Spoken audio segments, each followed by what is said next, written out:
Hey, there we go.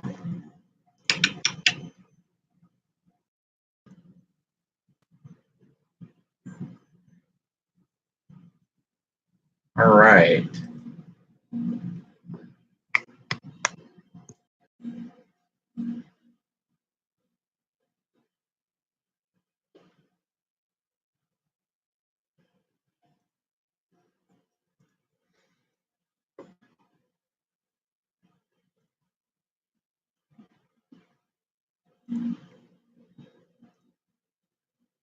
Okay. I think we're live. Check, check, 1, 2. Okay, cool. All right. Well, nobody's here yet, but I guess this is the first thing you're going to see if you watch this stream after the fact. I'm Parker Brown. I'm a nerd and a gun guy. That's about it. And I'm going to be making the Reprap Snappy V3.1. And I apologize for the terrible lighting situation. I'm going to see if I can do something about that real quick.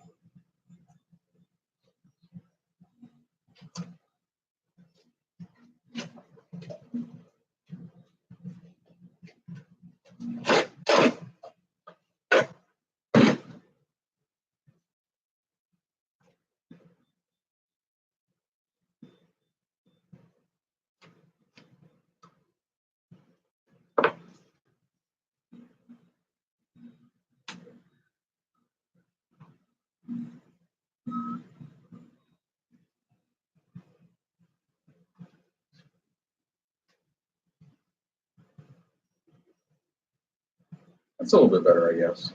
Okay.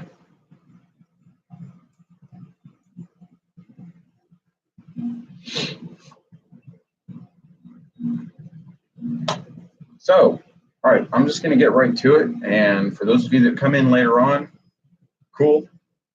It'll be a little bit disappointing if nobody shows up, but all right. So, in case you haven't watched my previous videos, the Snappy is a 3D printable 3D printer. It actually holds the world record right now for most printable 3D printer at 85%. There's only a few things on it that you can't print, which in the Reprap project they call vitamins. And for the Snappy, pretty much all the vitamins are the electronics, because you can't print circuit boards and things. So the motors, the electronics, switches, the hot end, things like that are the only non-printable parts in the Snappy. That and 6 little screws and nuts. So I've got all that, I think. Should be good to go. Let's go ahead and get right to it. I want to start off with the hot end assembly, because this is something that I had to make adjustments to in order to make it work right.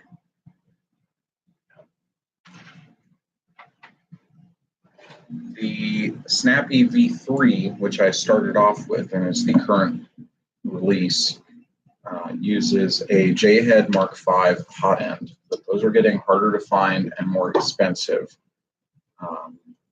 And the E3D V6 and its clones, like this clone here, are getting cheaper and easier to find. You can get these on Amazon for $12, $13, no problem.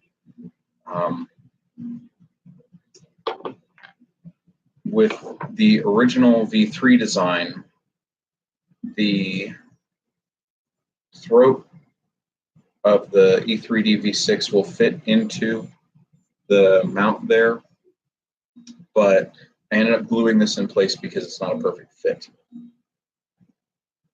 And then there's a locking piece that fits in here, and it just wasn't a tight fit. So I ditched that, and I decided to take the V3.1 hot end assembly, which is still in development, and I modified it just a little bit, and the lighting here is terrible. I'm not sure how well you'll be able to see this. This little scooped out bit there, that cut. I did that to make extra room for the idler arm bearing that holds the filament tight. And I also took the locking piece, and this side faces the top of the hot end and holds it in place. And I just took half of off this whole wall so it actually can jam in closer. And it works perfectly now. And to save printing time, I took off these. It has attachment points on it, like the rest of the printer, but it's got 4 of these female attachment points on the sides of the hot end assembly. And I don't really know why. They don't seem to be useful at all. So I just deleted those. I put a negative shape over top of them and told it to print them.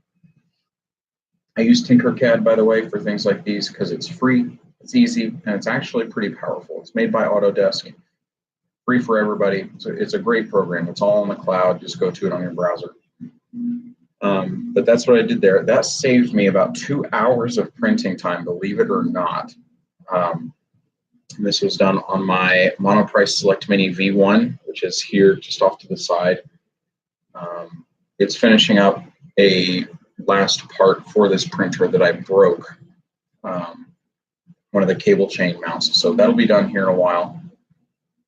But the hot end assembly, this just fits right into the notch up here, like that.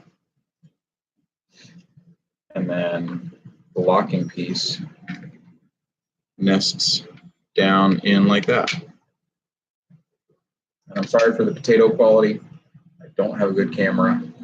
I can't afford to go buy one just for this one-off video.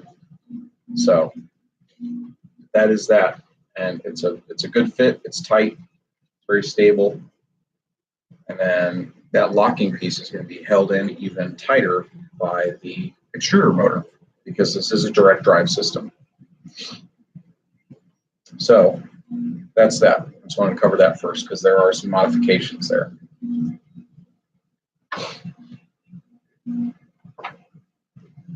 To begin with, you've got the X and Y base. I have already epoxied these together because they need to be perfectly rigid, so I did.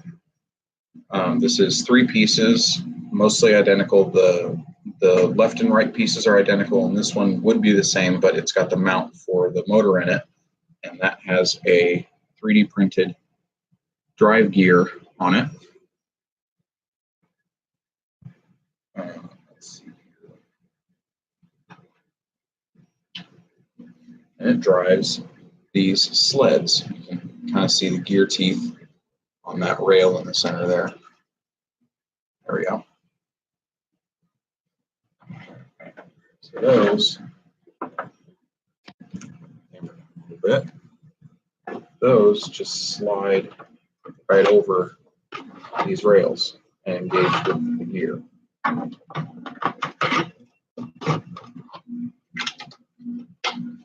There we go.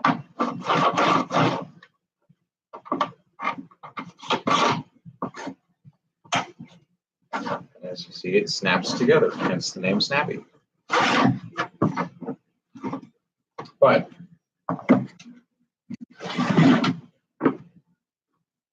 go ahead and get my build instructions up here so I can cheat.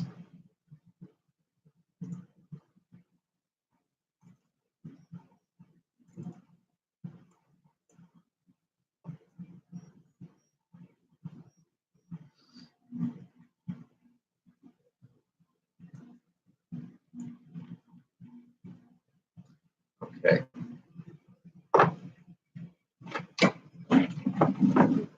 So my all white one is going to be my top layer because these do sit on top of one another about like this. It gets quite tall. That's going to be my top layer. And then here we go. 2 more of these rail segments.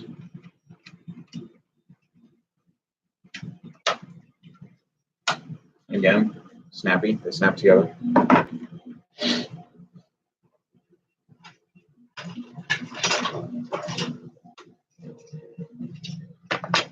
These are the clips that hold the glass bed in place. And they go onto these end caps. So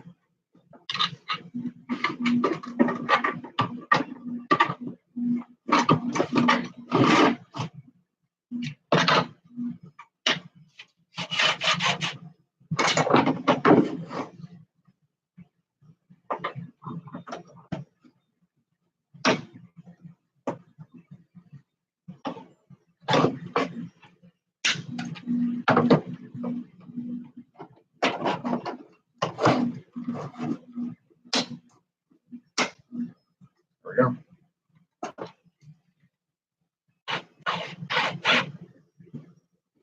Now, the official instructions say to use mineral oil to lubricate these. I'm not doing that. I'm just using regular 3-in-1 oil.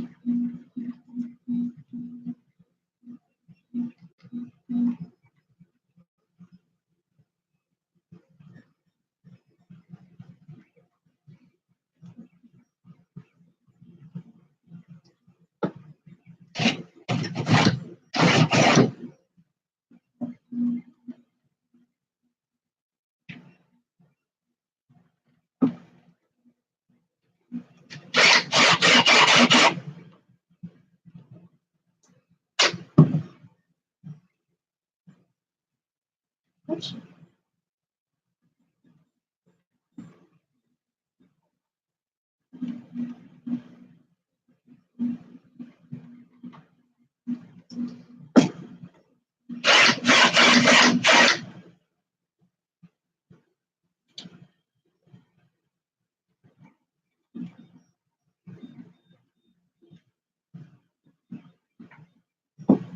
All right. Nice and smooth. Ish. For a 3D printed thing, it's smooth enough. So we've got that.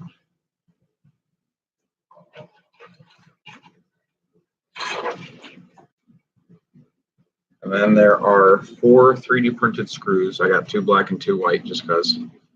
And these actually go into the bed clips, and that's what adjusts your bed level. This is a 3D printed spring portion for adjusting your bed level.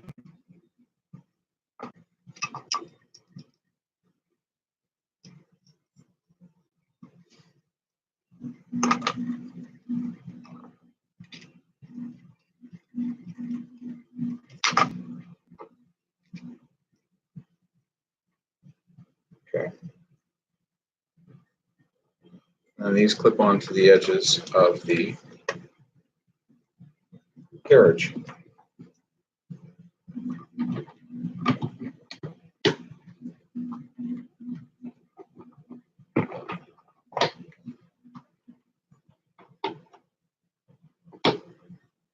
Ta-da.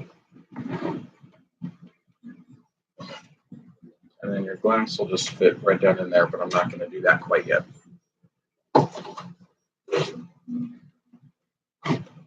So got that set.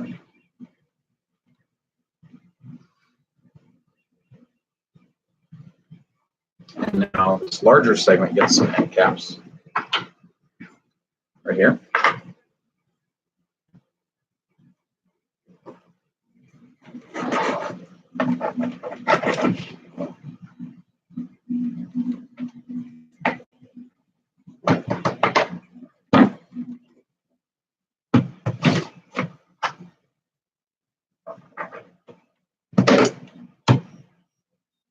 There you go.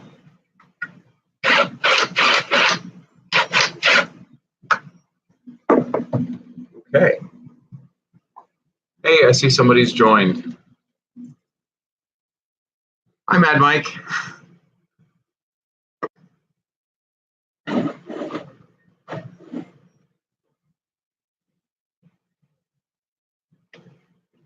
Glad to have you with me, I should say.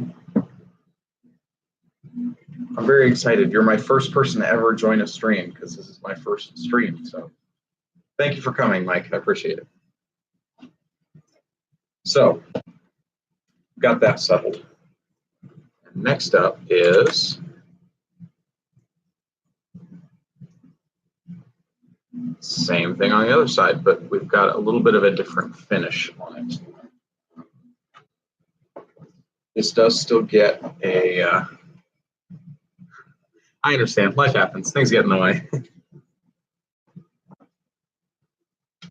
We've got an identical segment here and identical rails that fit over it. I'm going to go ahead and oil it before I put those on this time.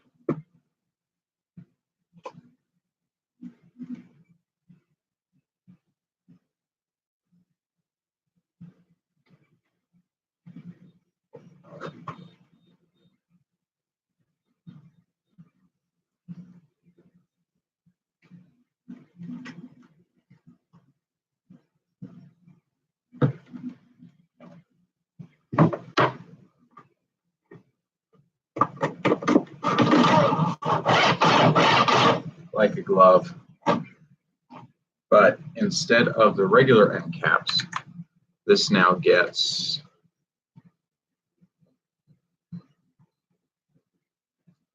got them. There they are. Gets these. So these are going to snap right into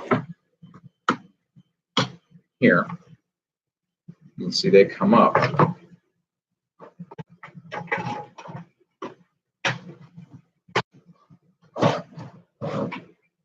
Those actually interface with these connection points on this sled.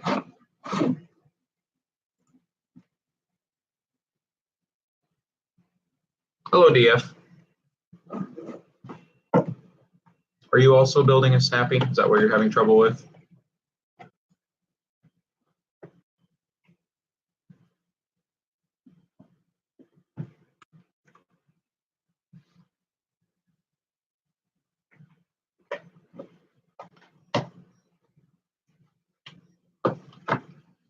So these connect onto the top carriage like this, and this whole thing moves back and forth along the x-axis. It's kind of cumbersome, but it works.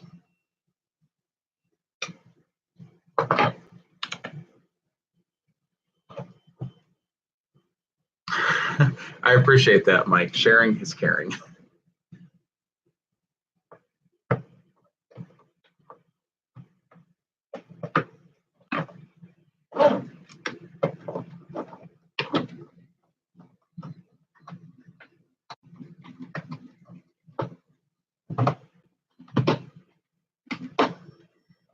Okay, there you go. So now those are installed, and you see this moves to the y-axis and the x-axis here. Perfect.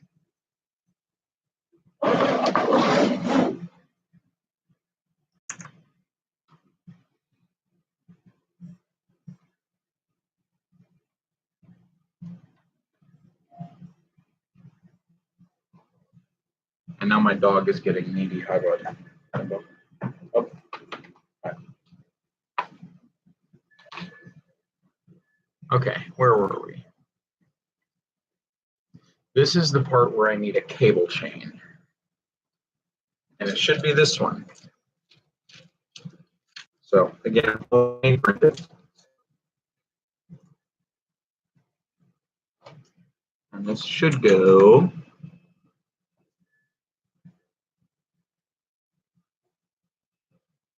I see.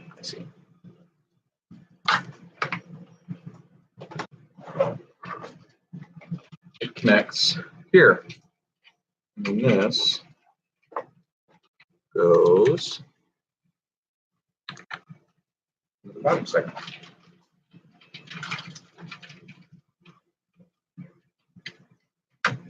That.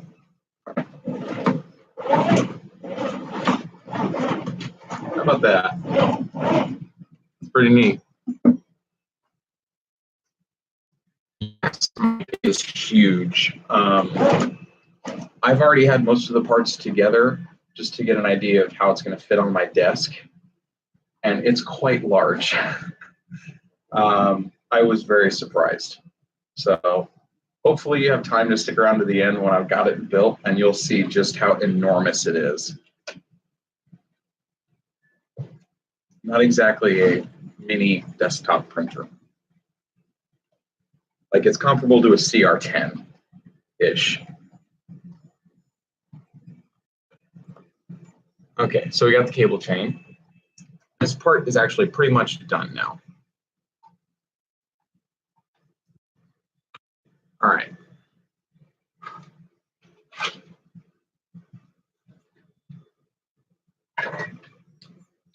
The Snappy uses 2 Z-rods to lift. The original Snappy only had one, and you kind of had some cantilever action going on. They fixed that. It's now got 2 Z-rods, and these are 2 separate identical pieces that I've glued together because you do not want these coming off. And then I've also glued them to the couplers down here. These are 3D printed couplers, and these are the screws, and there's a nut inside there that are part of the non-printable materials. So we've got 2 of each here, and then there's 2 more in other places for the total of 6 that non-printable parts. That's what I'm trying to say, the vitamins. So these are the Z-axis screws.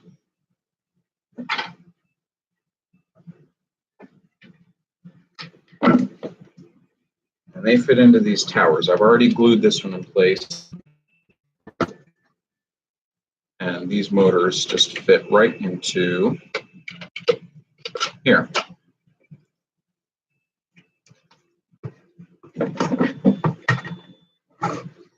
And these towers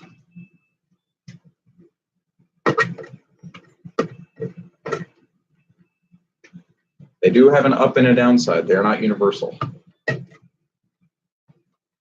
Fit just like that.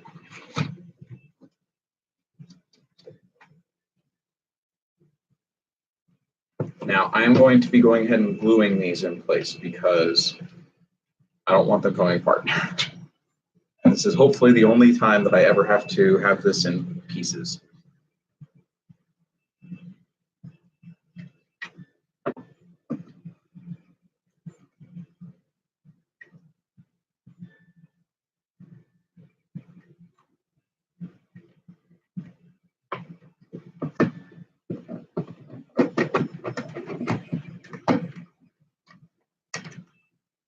And I am using just regular old super glue, brand name from the dollar store, because 2 of these for $1 goes a long way.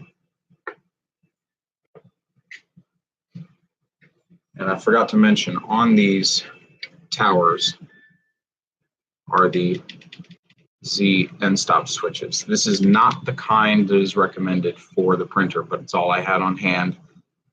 And I had broken the mount. There's supposed to be a little thing that goes around this to hold the switch in place, and I broke it. And I didn't want to take 15 hours to print another one of these, so I just glued this switch in place.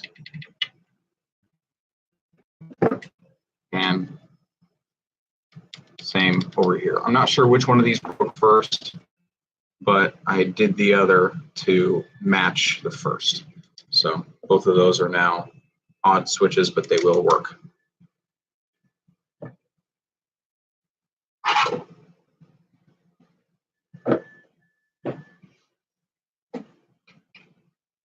Now, a note about the glue, because like you said, Mike, it is good insurance there. The official guide actually does say to use glue on any parts that are not perfectly stable on their own, just due to tolerances and clearances and things. But the whole thing's modular with 3D printable parts. So if something breaks, you should be able to print a replacement and keep going, or already have a replacement printed in standby waiting. If you glue these together, you can't remove them to replace them. So it's kind of pros and cons there. What's the cost benefit analysis? Do you want to glue it for extra security, or do you want to leave it loose so that you can replace it if it breaks. I guess with parts like these, you're not so much worried that they're going to break.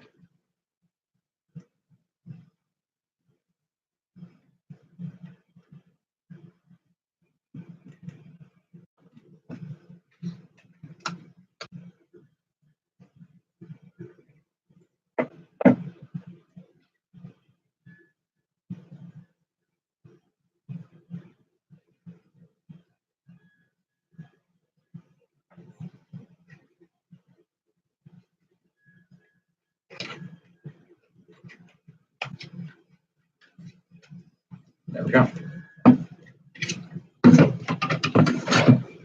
Those are Z towers. Cool beans.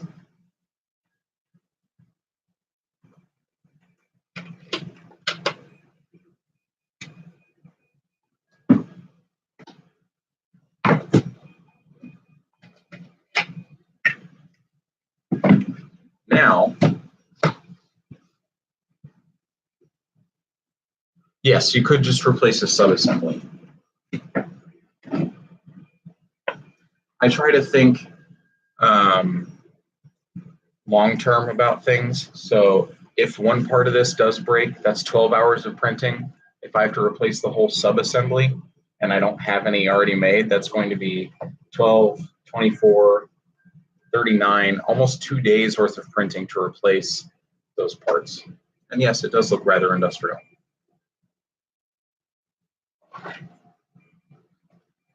Now we've got the the YZ couplers. And these towers just connect right onto here.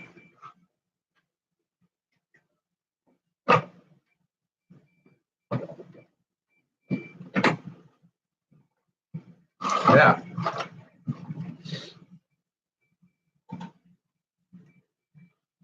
This is why we did not put end caps on the Y carriage. Or I'm sorry, that is the X carriage. So these are XZ couplers.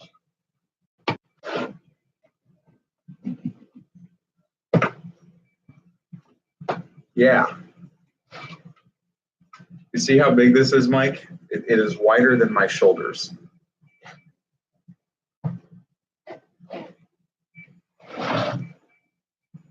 She's a beast. And then for stability, there are these feet that clip on. I'm only using 3 because the 4th one is occupied by the ramps interface.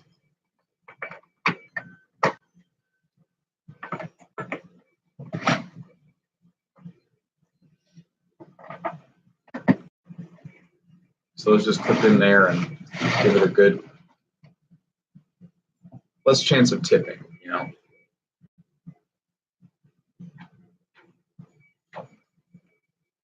All right. These are the Z carriages, the Z lifters. So these will actually thread down over these rods.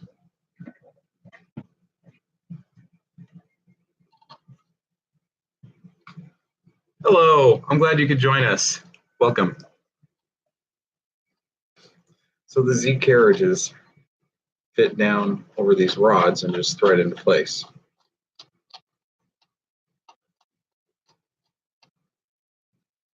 And they have a screw hole here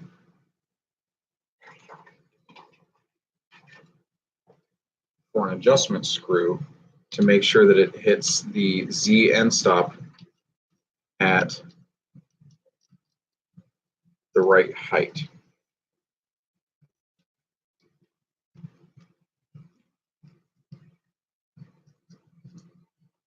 There you go.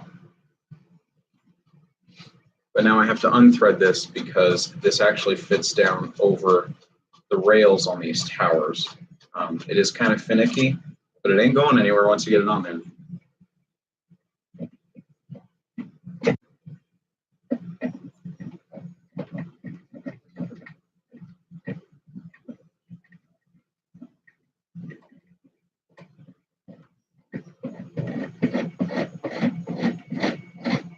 There we go. And the same on this side.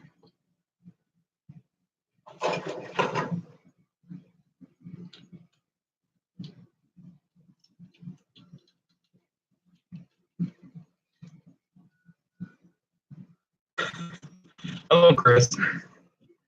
I don't think anybody's taking notes because they're just going to watch this again. They're lazy. I'm sorry, I had to.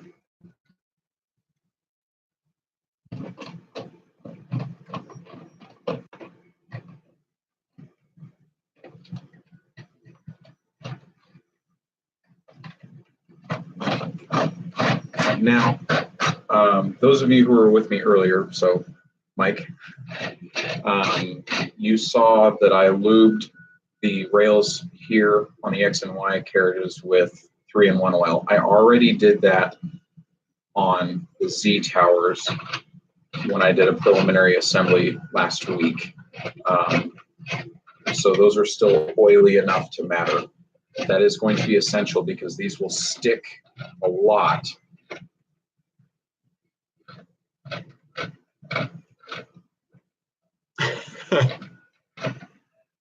I'm lazy too, Mike. It's okay. We'll be lazy together.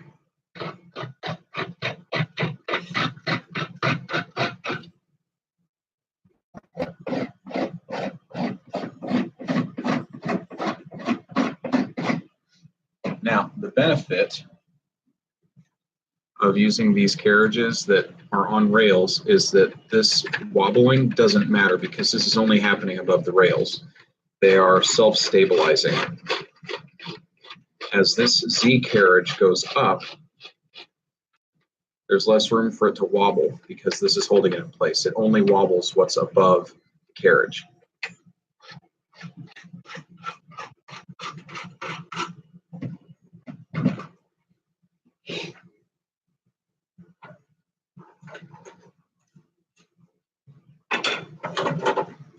So now we are on to the hot end assembly, which I'm not sure where I put. Here it is. Nope, that's the old one. Here we go. Yeah, let me show you guys since Mike was here the first time. It's quite large.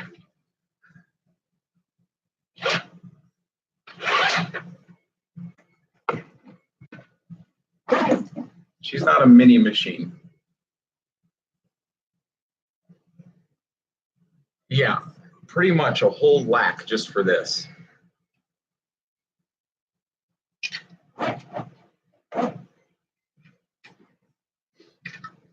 All right, so the hot end assembly. Chris, are you wondering where it's going to go for you guys or for me? Because for me, I have no idea. For you guys, good luck.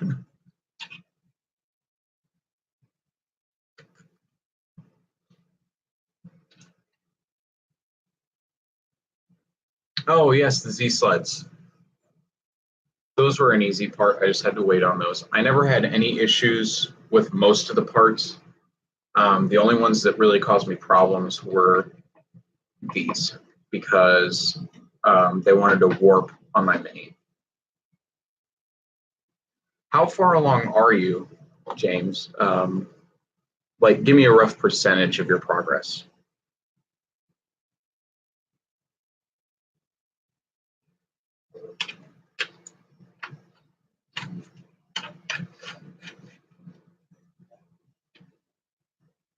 Okay, so you still got a ways to go. Yeah, if you're printing nonstop 24/7, this takes at least 2 weeks to put together. And I can't imagine that any of us are that available to keep printing that much. So you're in for the long haul, and I commend you for that. So hot end assembly, I covered way back in the beginning. These are the bridges that connect it.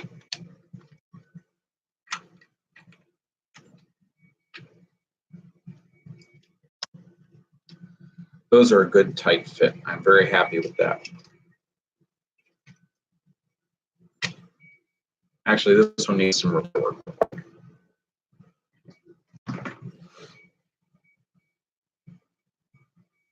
Okay, so you kind of went backwards. I did it from the center out because I read the directions, and that's how they build it.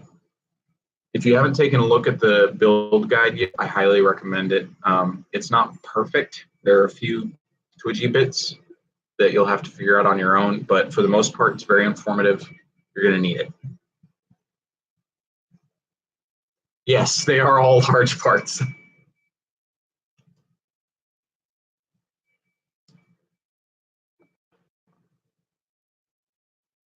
These are the only small parts in the build, and this is the idler arm for the hot end. This is 3 parts and a bearing. So large part here, a pin that goes through, and then a clip to hold the pin on.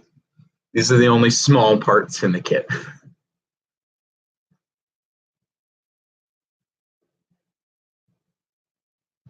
Oh, that's what you have left. I see. I see. Okay. Well, yeah. Then you got most of it done. Then okay, you're good. So the bridges for the hot end assembly. Perfect. Just like that. And this actually faces away from me. The idler arm does. Which I think it does. I don't know that it has to. I just do.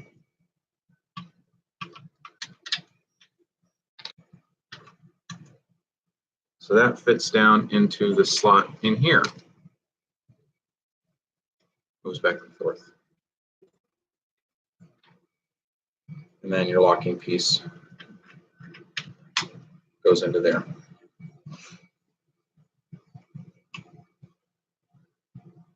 So with you guys that are making it, are you doing the J-Head Mark V version, or are you going to do the V3.1 that'll take an E3D V6? Because the J-Heads, if you don't already have one, the price of an E3D V6 is a lot more attractive. V6, okay. If you want, I will send you guys the modified carriage that I did to make a better fit for an E3D V6. It was the first thing I did in the video. I don't think even Mike was here yet. I did make some modifications so it's a better fit. It's the file from the V3.1 logs or repositories, but it is slightly modified. And if you guys want that file, I'd be happy to send it over to you.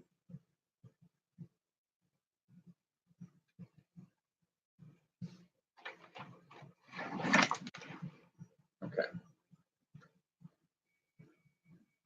You got it. I'll try not to forget. I'll write myself a note. That might be glued.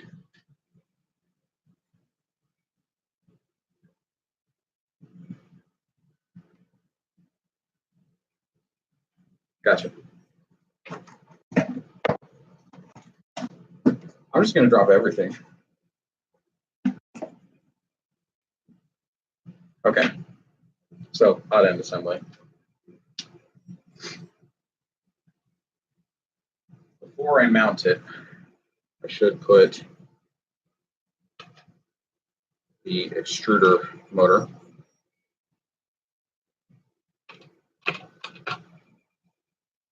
And this is something I'm actually going to have to glue into place because I scavenged this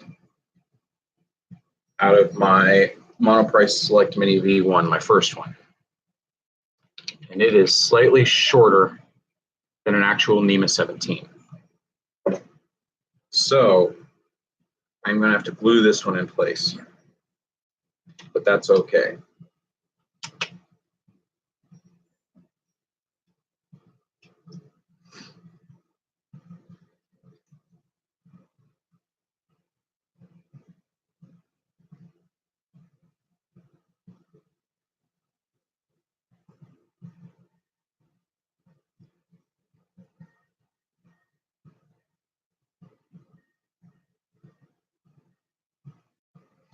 Okay. then this link fits right into here.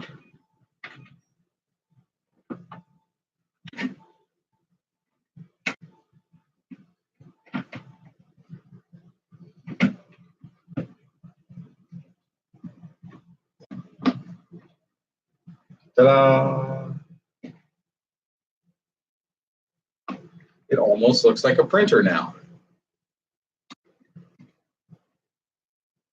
Just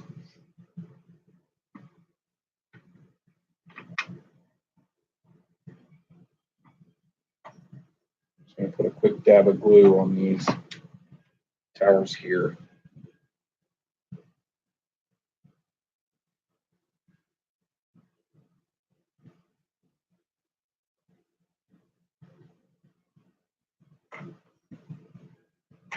Okay.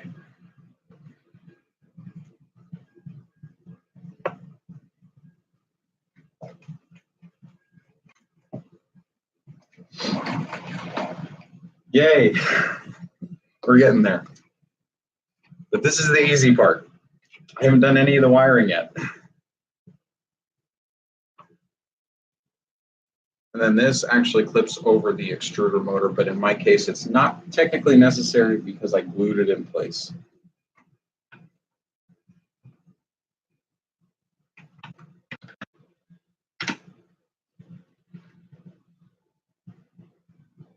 Okay. Cool. Now we have the top brace, because the last thing you want is for these to be wiggling around willy-nilly while you're printing. So these go across the top. And the center one has a hole in it for your filament to go through.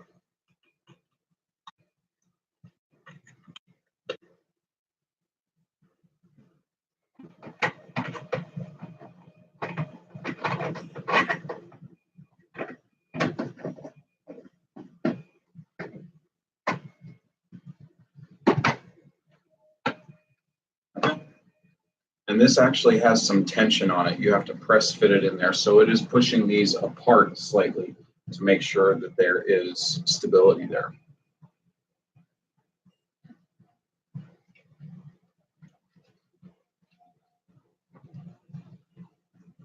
And the last of my Snappy parts just finished printing. Hallelujah.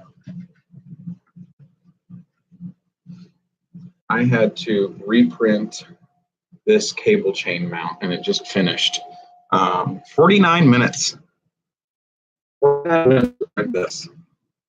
Started this when I started the stream. So I think this one was for the hot end. I got to check my directions now. I've been going by memory for a while because I wanted to pay attention to the chat because I love you guys.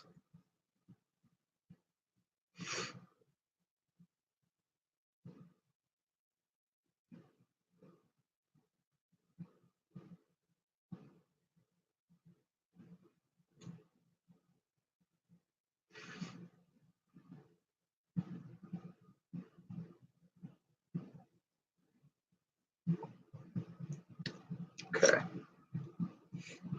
I believe this goes, yeah, it does. Okay. So this does go on the Z assembly here. I'm running out of space to show you what I'm doing here. It's right on the end here.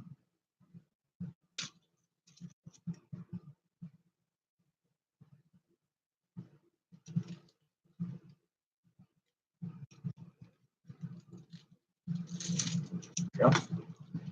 That just goes on here. All right. And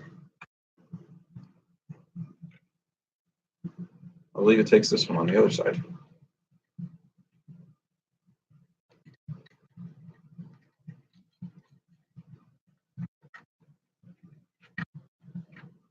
Yeah. I think. Next one up. Yeah, there we go. Okay.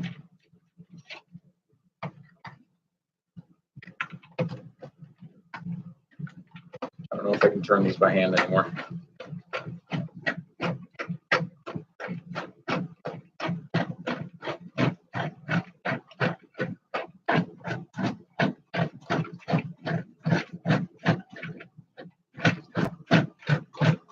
There you go. Runs like a alarmed hominid. And if you get that joke, I commend you. So what do we have next? Ah, okay. Spool holder. The all-important spool holder.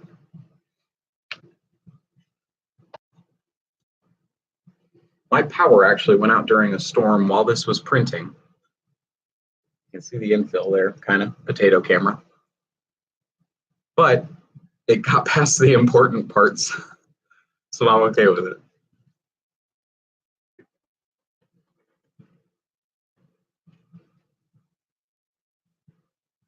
Yep. And then the ramps is going to be over here. I actually did not print the mount for the ramps board, but I have the LT mount.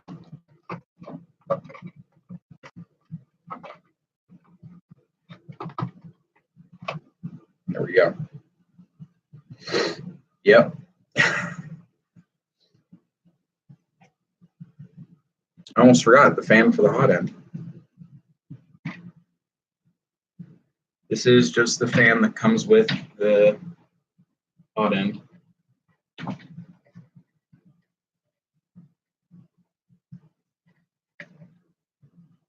There we go.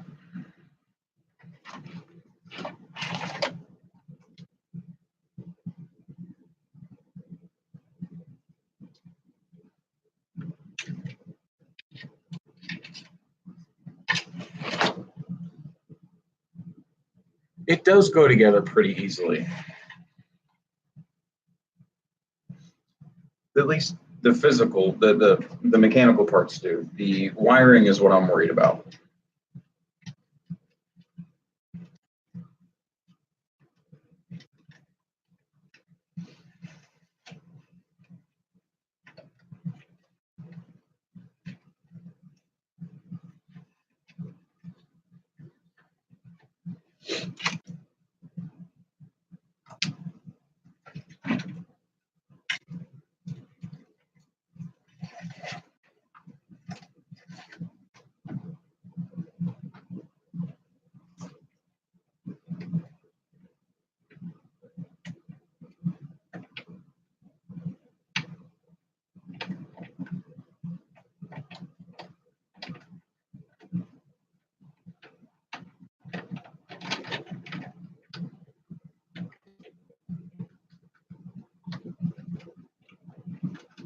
Okay, there we go. Cable chains are a beautiful thing. And that'll leave me just enough slack to get down to the ramps. Cool. I am going to have to make an extension wire for the fan, though.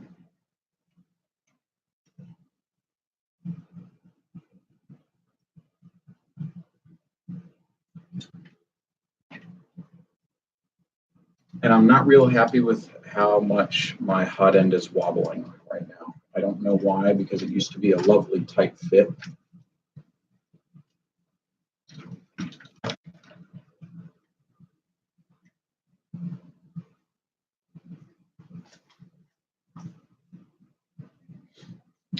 I may just have to glue it.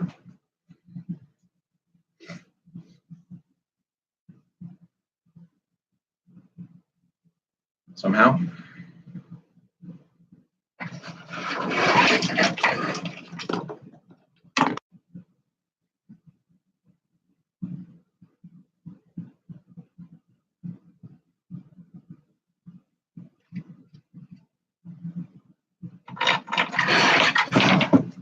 That'll do.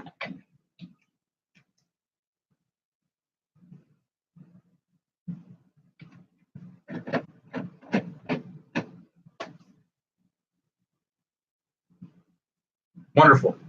Safe travels.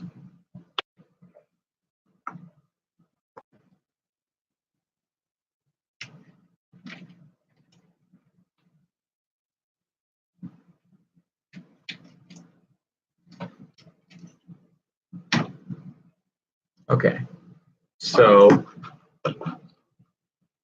I know there's somebody who has not commented anything yet because I see 4 people watching and Mike is about to leave and there's only 3 people that have commented.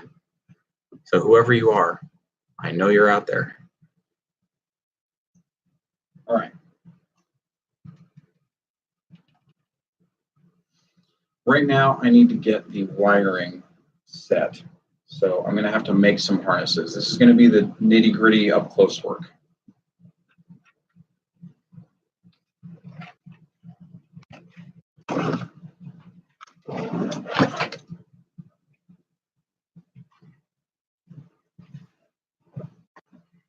Fortunately, my soldering station's already turned on and hot.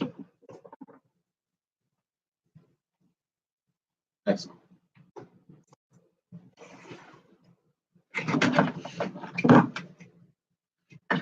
Okay.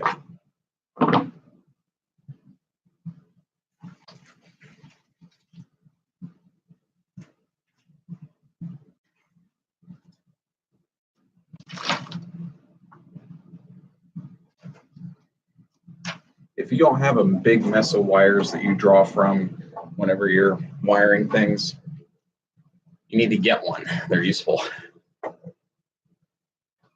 So I'm going to see if I can switch cameras here.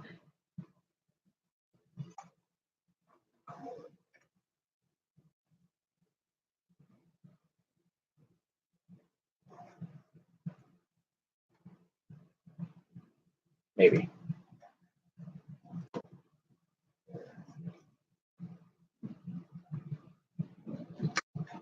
Hello, Chester. My dog is being very needy.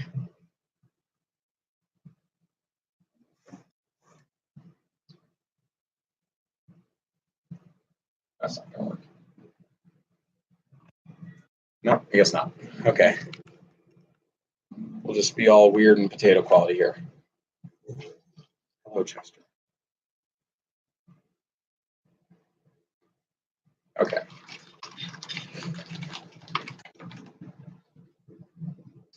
Now I've got some of the original wires from the Monoprice Select Me that donated a lot of. Hello.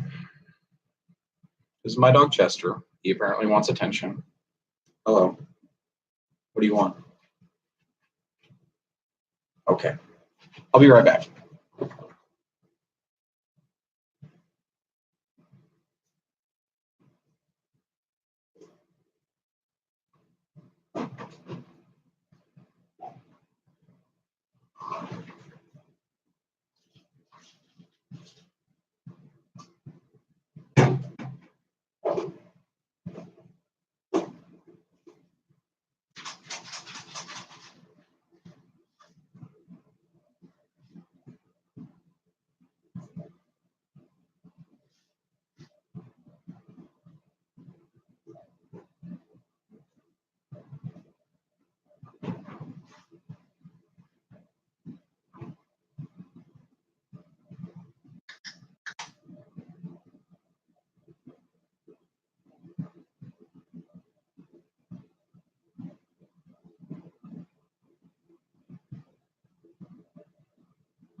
Sorry about that. I had to tend to my dog for a second and I grabbed myself a drink. Okay. So, like I was saying, I have a lot of the wires already from the Monoprice Select Mini that was a donor machine, but a few of them are not going to be long enough. Such as this one that was for the Z-axis. No, I'm sorry, this is for the Y-axis because it only went from the board straight to a stepper. I'm going to have to make this longer, and I'm going to do it the quick and dirty way.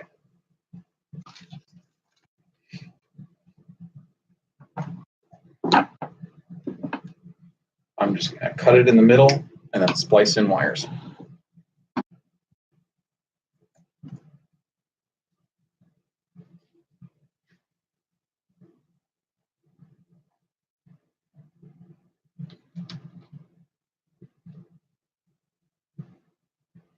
you are doing this from scratch, I highly recommend. I don't actually know if you can buy these wires straight out, but if you can, get the kits, get the connectors and the little crimped ends and some plain wire, and make your own. It's going to be well worth it because you'll have the right length and it'll be exactly what you need instead of having to modify things like I am. So this has a red, white, green, and black. I've got green. I've got some white.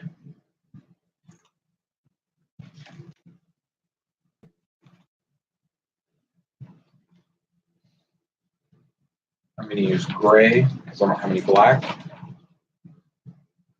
Not that it matters.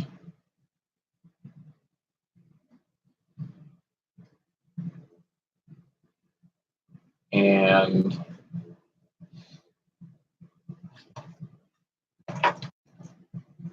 I guess I'm going to use pink for the red because I'm out of red. While we're in this tedious part, does anybody have questions? Are there things you want to know? Is there anything that I haven't covered that you were hoping I would cover yet? Let's open this up to Q&A while I'm working on the fiddly bits.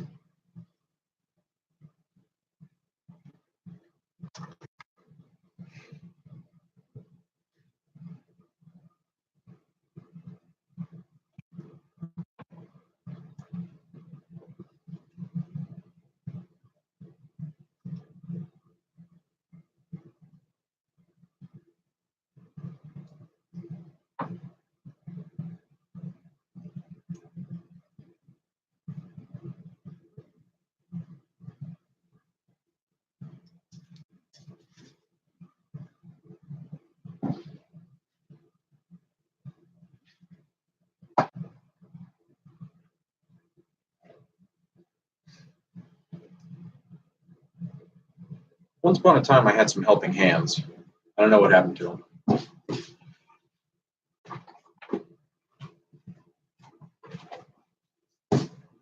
them. Chester, what are you doing in there?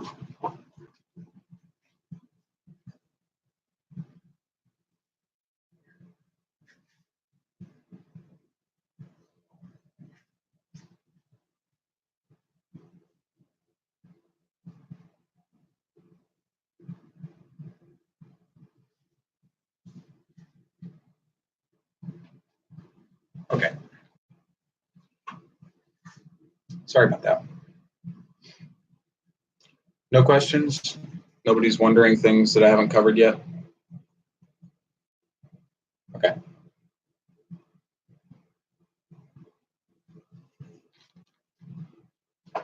I think I'm going to just use all of this white wire. Cut the rest of these even.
Down to one.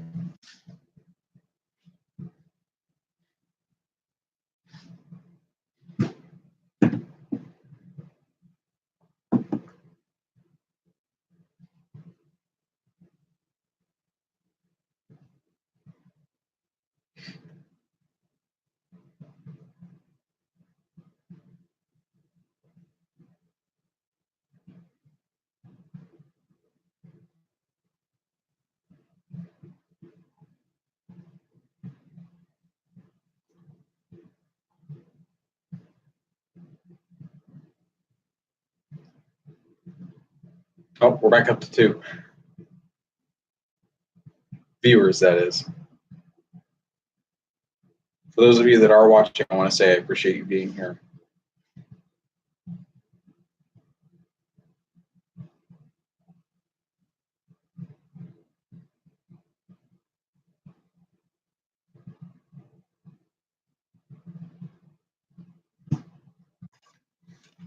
Okay.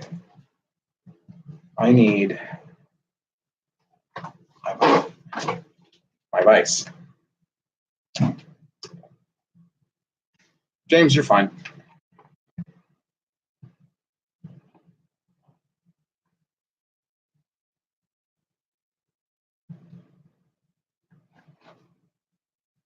Mostly I'm just worried that I'm not very entertaining, which I know that I'm not, but that's beside the point.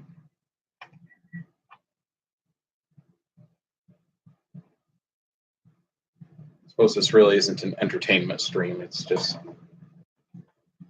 science. All right. Where did I put my solder?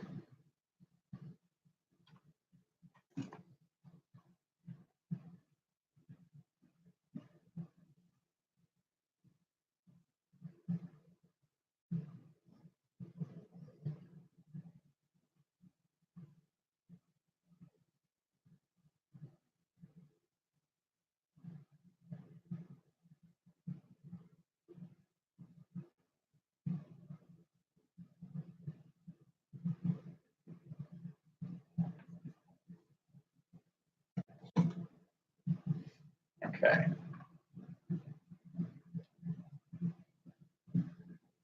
Electrical tape.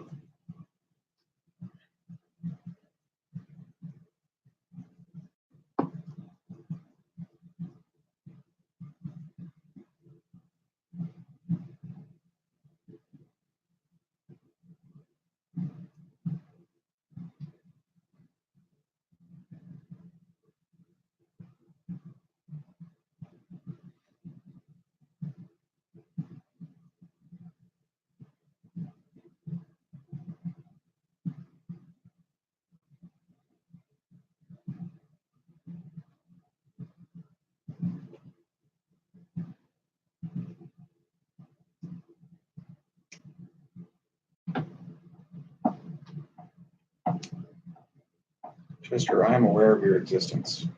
Please go lay down. Go lay down. I should have known this would happen. He always gets up in my business when I'm trying to work.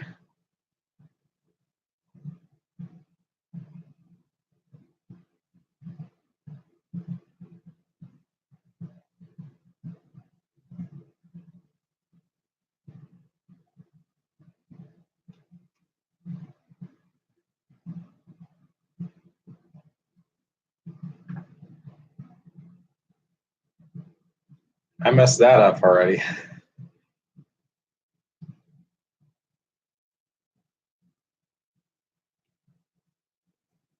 I'll make it work.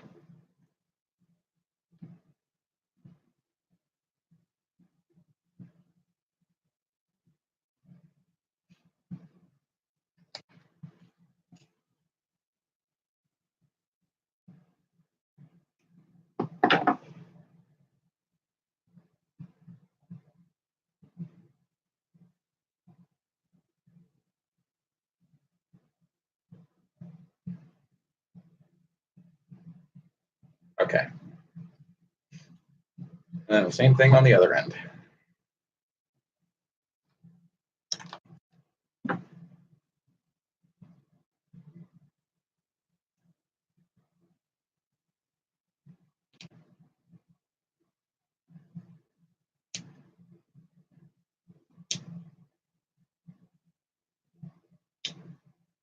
Oops.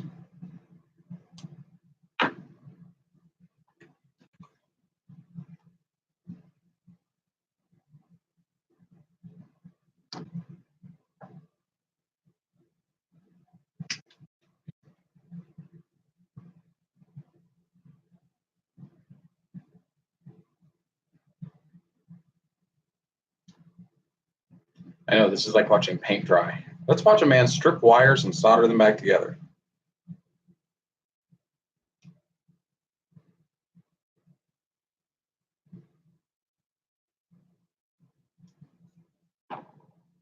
I don't have any good commentary to go along with this.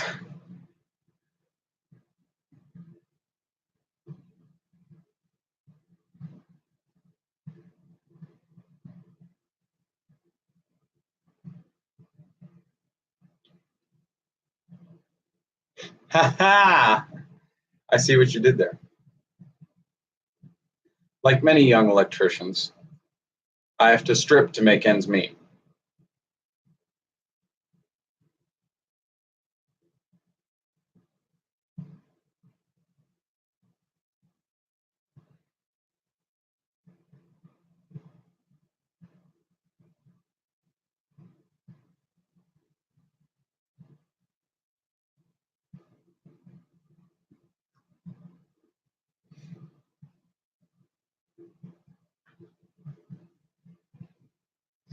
Puns are the best kind of joke because it's like a guaranteed way to make somebody angry. Tell them a pun, they're going to roll their eyes and get frustrated with you. Like, I'm sorry, wordplay was almost invented by William Shakespeare. It was the comedic method of the time. Wordplay is the best kind of joke.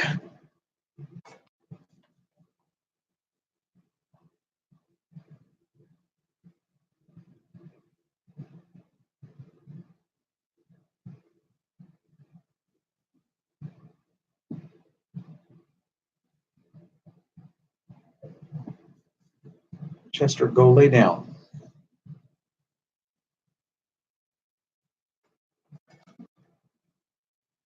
Go lay down. Go to bed.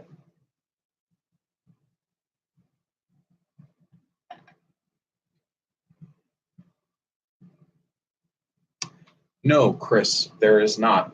As far as I can tell, that's the only difference. Admittedly, it's still in development, so I can't say for sure, but I'm pretty sure that's the only noticeable difference. First movement, hopefully within the hour. I already have the firmware flashed to the ramps. Once I can get the wiring set, I should be okay. It's just this tedious process right now of making the wires that I don't already have. If you're planning on leaving and coming back to when I've actually got this part done, I will not be offended. I would say check back in half an hour.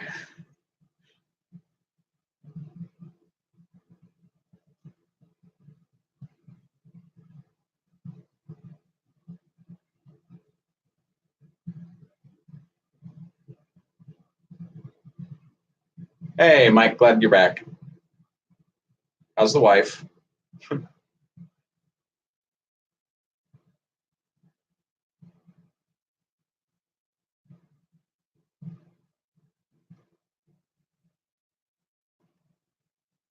Mike, you've come back at the most riveting part of the project, making wire harnesses. Oh, they're not keyed. I actually had that problem. I ended up taking a Dremel tool to the drive shaft and keying it myself. I don't know if you want to go that route or print new parts.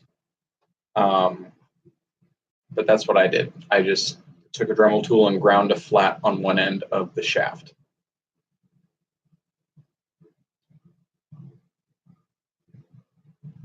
That's option 2. Oh, there you go.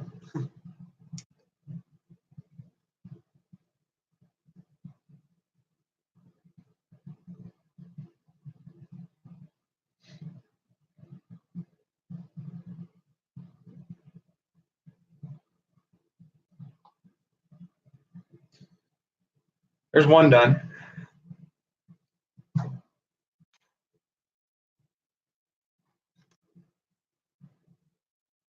This one should be long enough. I can keep it.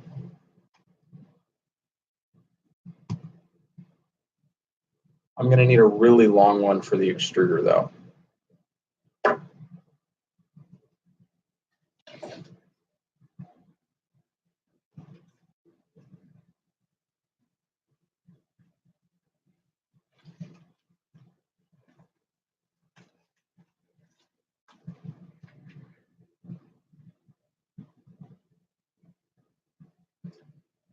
Yes, buy more solder, Mike. James, if your motors are slightly shorter, that's okay, because mine are shorter, just like my extruder motor that I'm making do with. If it sits down in the cavity too deep, you just move the drive gear higher up on the shaft so that it engages with the gear rails. So the height of your motor isn't a problem as long as you have enough shaft length. That's what she said.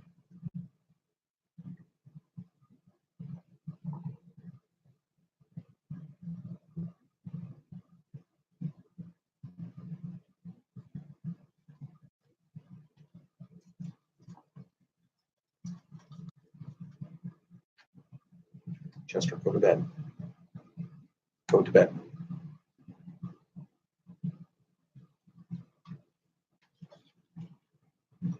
Giggity.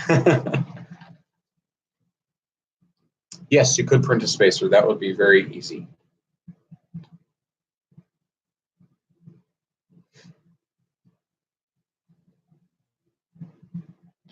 Okay. I'm really hoping this will be long enough for the extruder motor. I think it should be.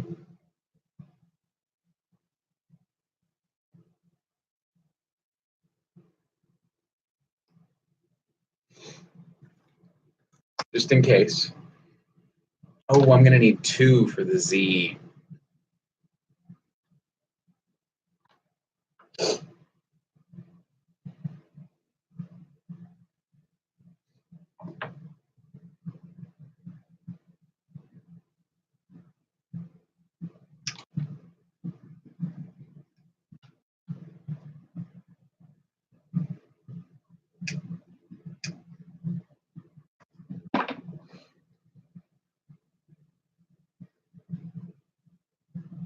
Tell you what, guys, this is a lot of fun right here. I probably should have done this beforehand, and I'm sorry. I didn't think about it.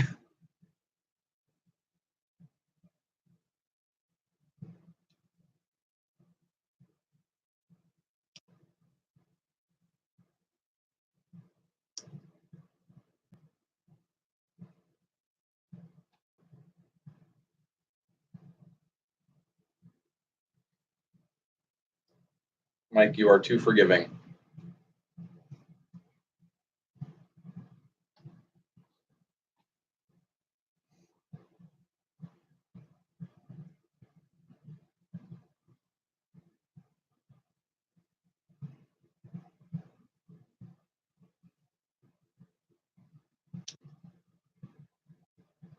Yeah.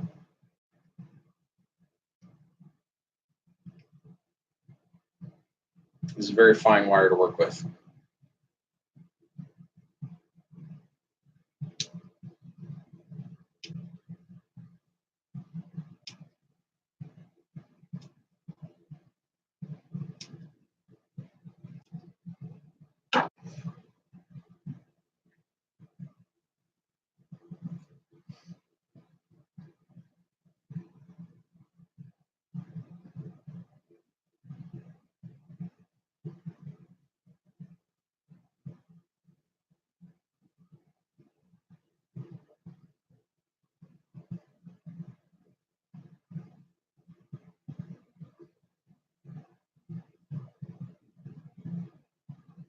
I almost feel like I should put on some music or something because I'm sitting here in silence so much.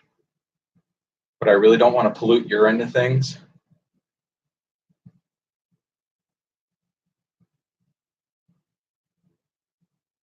I also don't want to be that boring guy.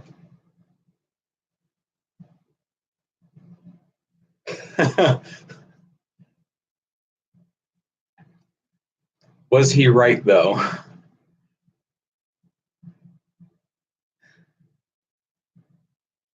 And if you need that much patience,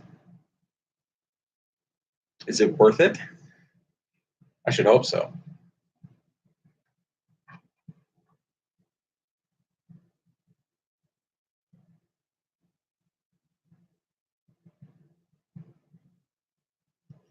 He was.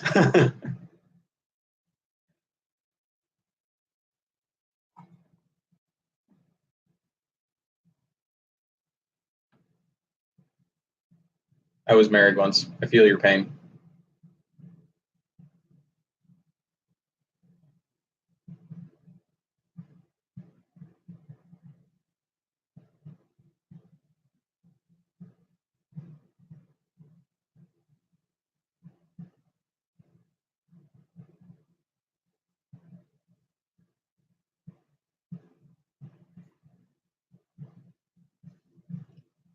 Well, I'm glad she's worth it. That makes it better.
Quite frankly, I'm amazed that there are 4 people in the world who will sit and watch me splicing wire in more or less silence, and I appreciate it.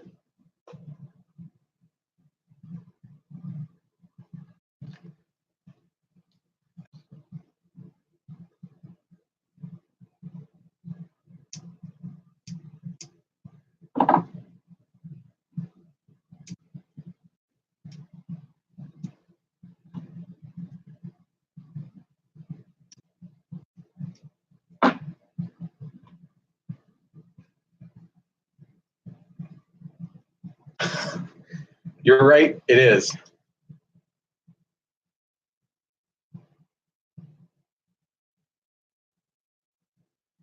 I think maybe, just maybe, snappy comes from how the parts snap together and not that it's quick to build. Maybe.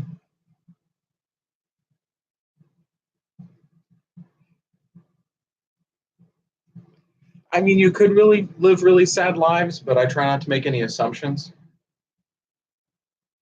But if you're admitting to it, oh, Mike, what do you do for fun? I watch guys on YouTube stripping wire and talking to themselves.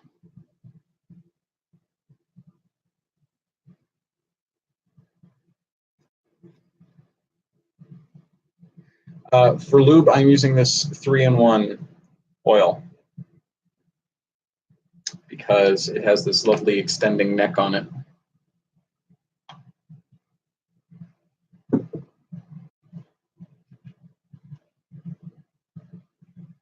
Mostly I'm cheap. I didn't want to buy any mineral oil when I have 3-in-1 oil laying around that I know will work just fine.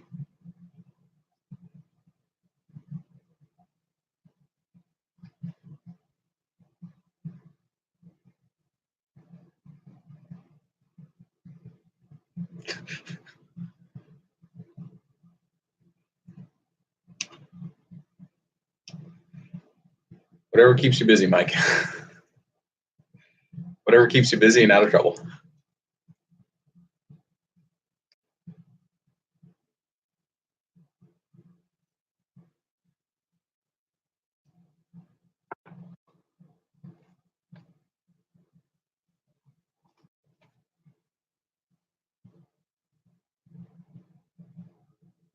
I don't know if you saw that, but the cardboard shield I had put up on my light to keep it from glaring at the camera when it was facing more upward just fell off randomly.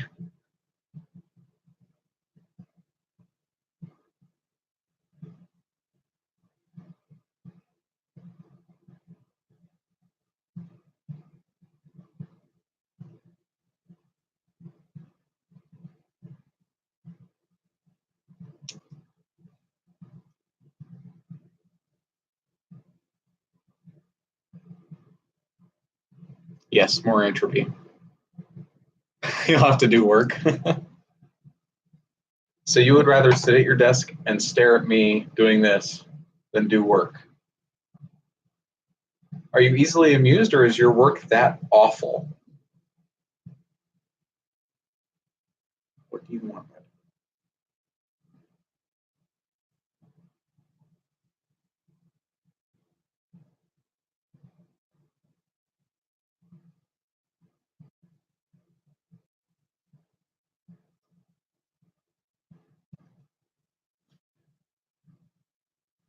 Your work is building printers on YouTube.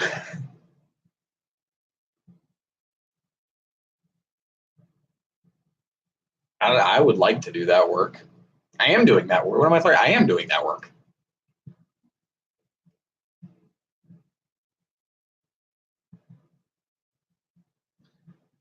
I'm afraid we might have to put in an unscheduled intermission here. I think my dog is trying to tell me that he needs to go OUT.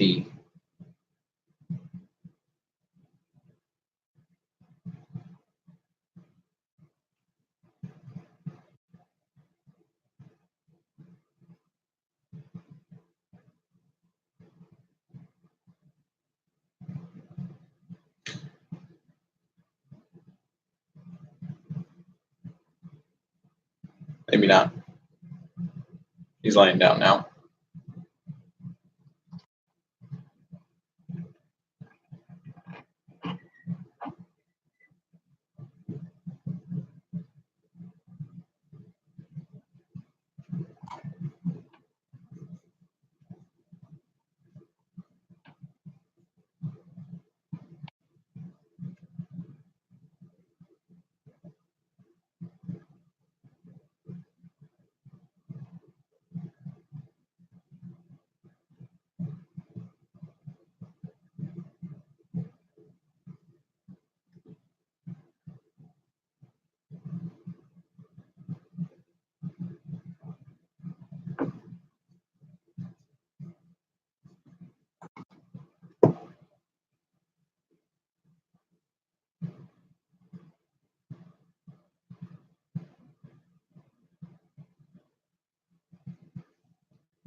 Thank you, DF.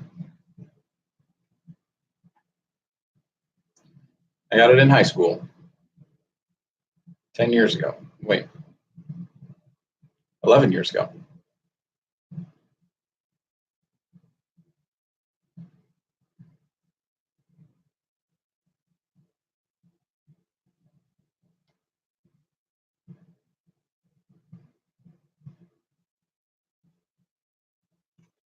Okay, and that's the one done for the hot end, or the extruder motor, I should say.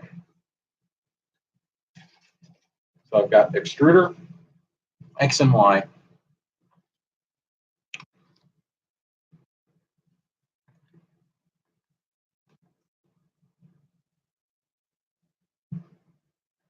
Here's one of the Z's. I don't have to make that.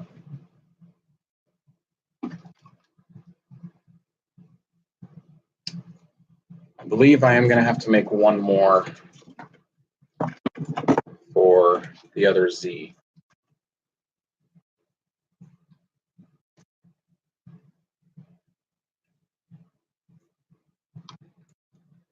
Unless this is long enough.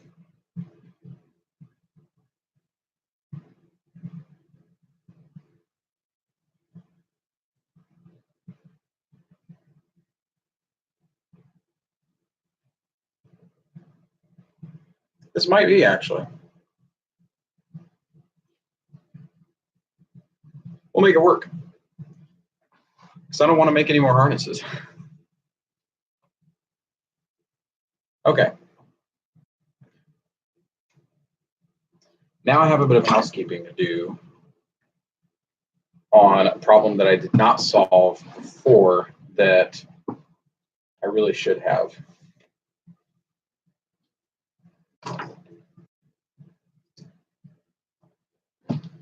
I am not getting proper voltage out of my power supply. And I'm pretty sure I know what the problem is. I just have to fix it real quick.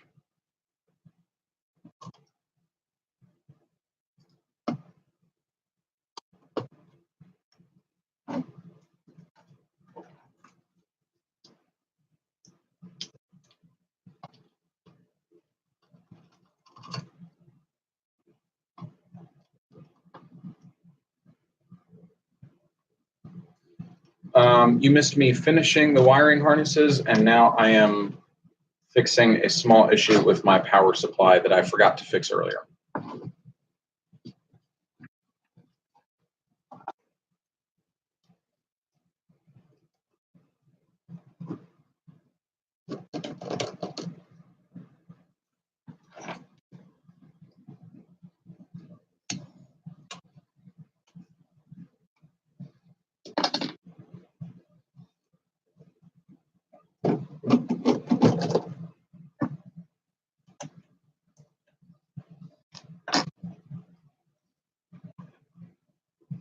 I did forget to lick all the capacitors for good luck, you're right.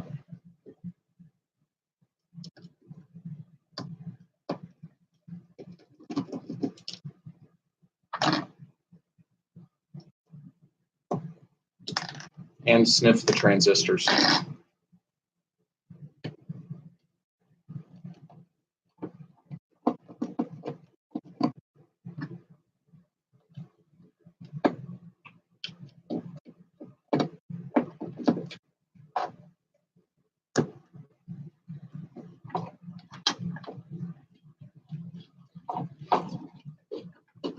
Sometimes they lick back.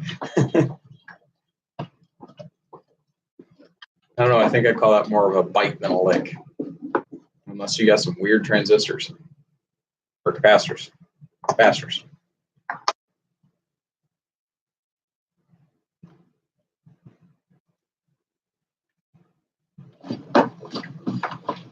Okay.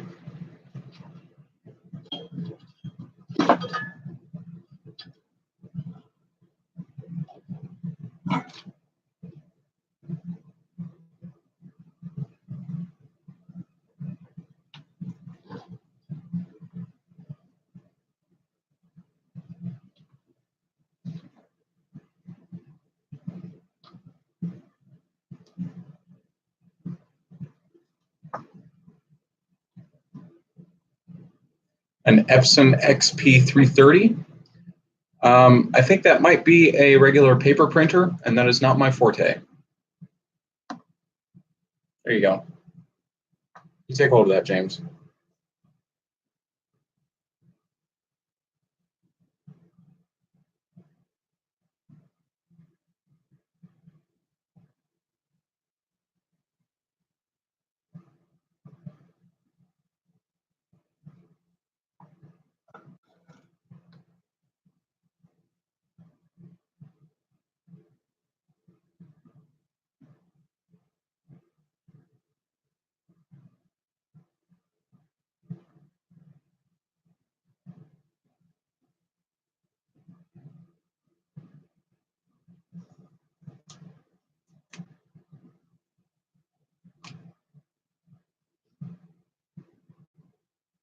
Yeah, what James said. If you plug it in with USB, it'll probably recognize it already, and then you'll be good to go. For all of printers' headaches, they have gotten better over the years.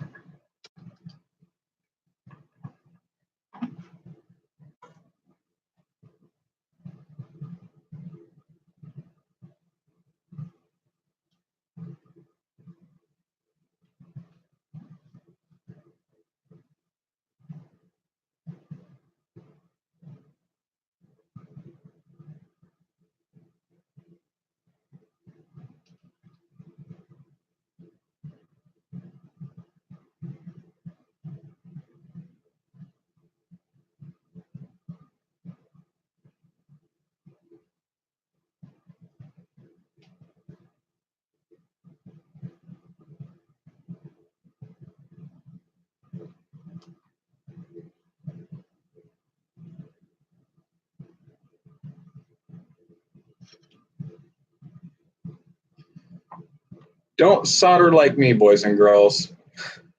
Do a good job.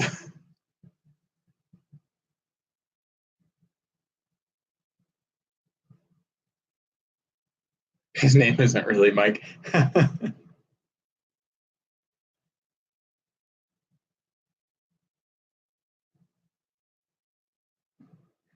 kind of like a guy I used to follow.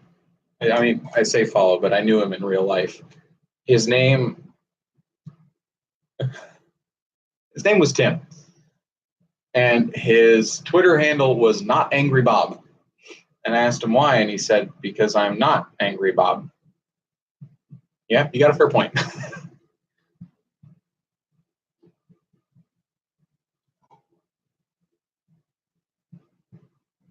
Oh, I need to insulate this. That would have been bad.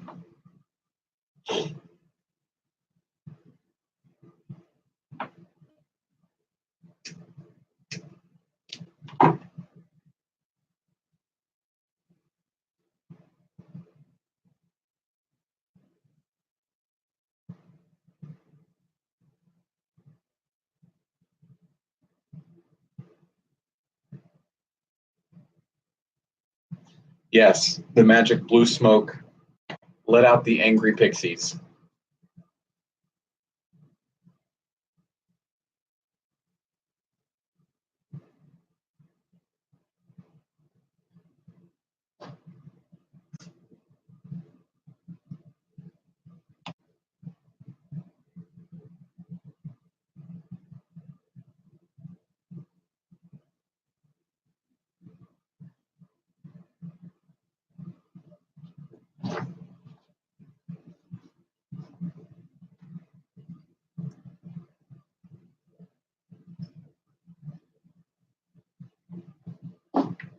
I'm not sure I can make this fit.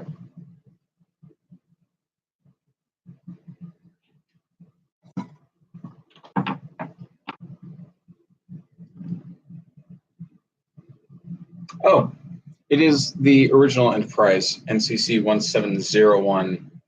No A, B, C, or D.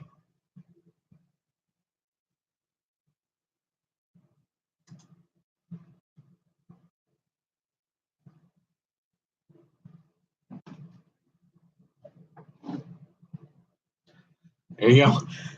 No bloody A, B, C, or D.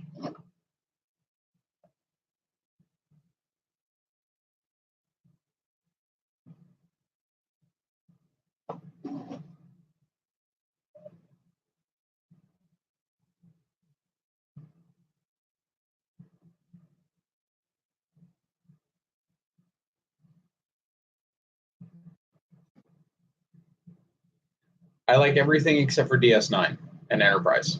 DS9 was tolerable, Enterprise was a garbage fire.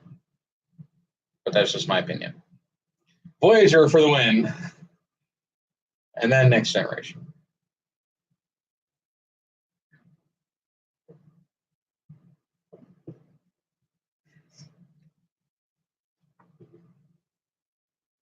Okay. Now, before I even put all this back together, See, I never got to season 3 and season 4. I found season 1 and part of season 2 to be so cringe-worthy that I couldn't get through it.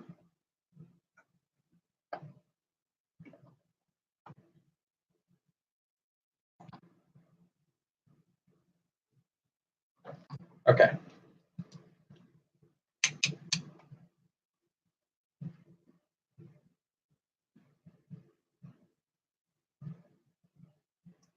Season 4 had the larger bed.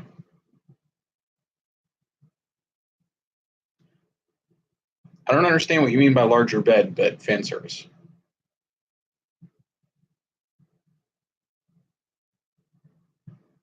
Poor joke. Ah, yes.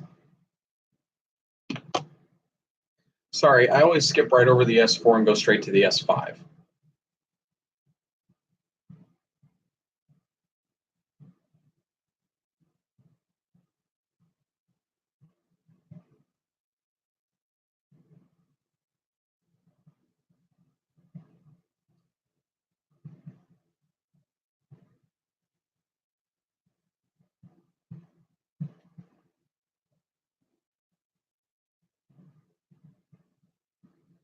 So I'm not getting 12 volts on my ramps connection, and I don't know why.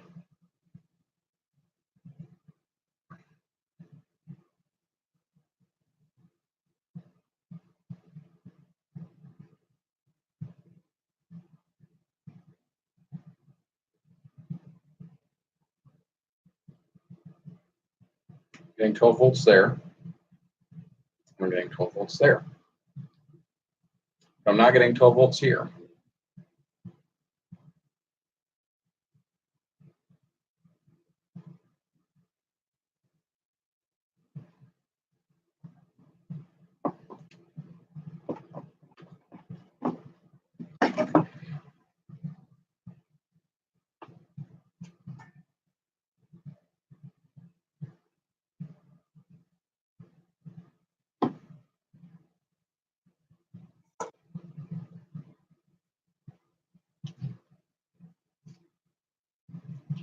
Voyager was my favorite, hands down.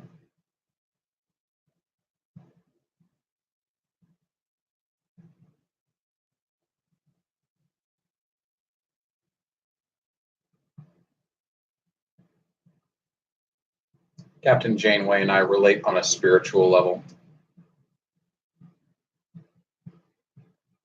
And our need for coffee.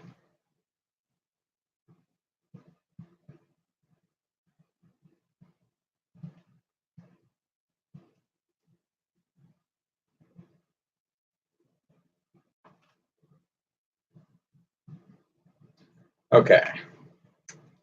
So in an act of stupidity, yes, coffee good. Yeah, binge watching can make it feel a little repetitive, but I like it, so. So what I have done here is I'm completely rebuilding my 12 volts out connection. Because for some reason, I'm just not getting continuity.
Okay.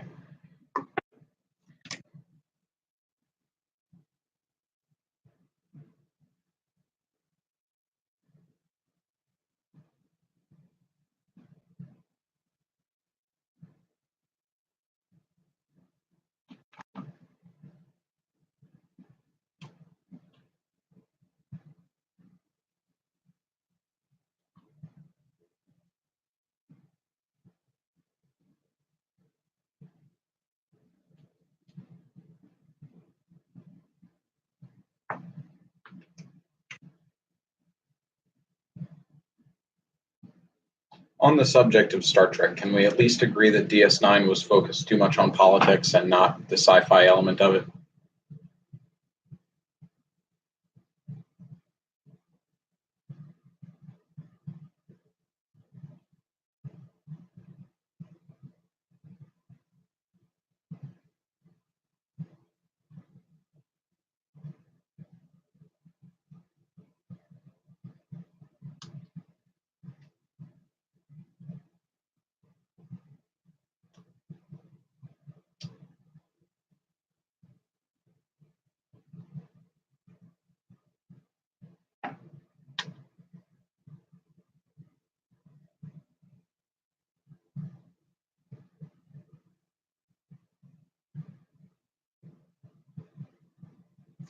I mean, you do have a point there with the original series, which is why it's not my favorite. My girlfriend loves it.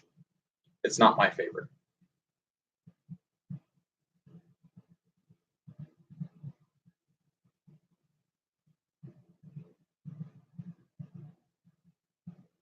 Yes, that one was a good one. Pretty much anything involving time travel, I'm down for. I'm a time travel nut.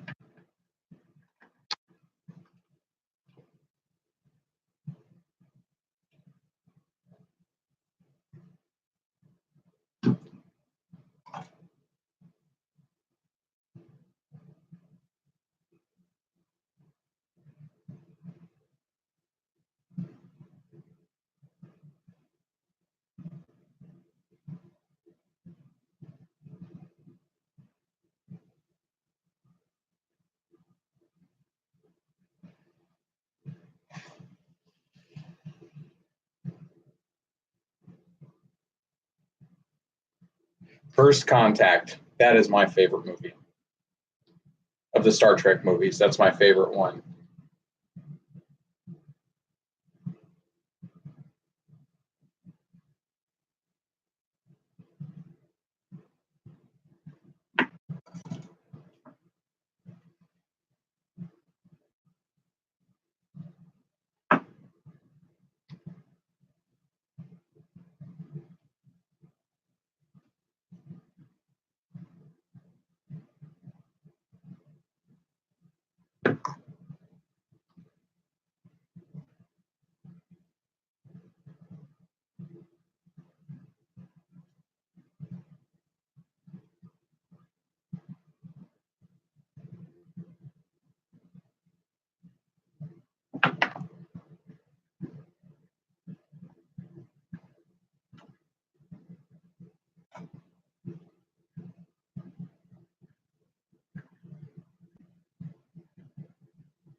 I agree, Mike. The best part of that movie was transparent aluminum, and that's it.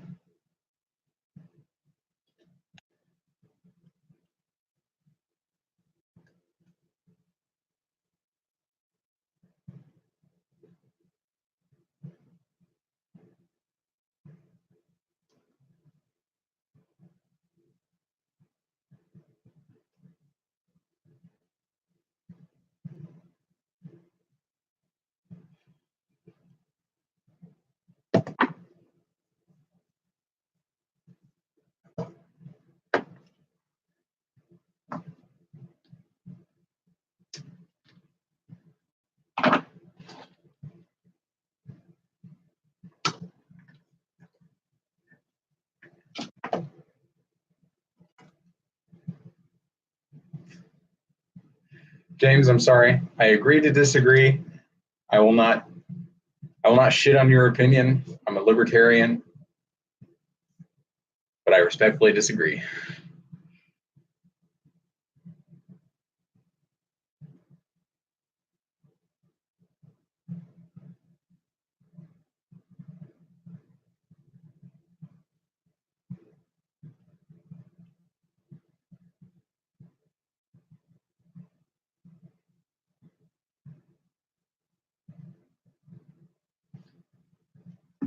Let's agree on one thing. Star Trek 6 was the worst one out of all of them.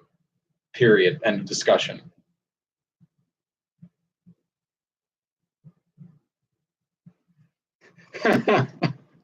James, you triggered my language filter.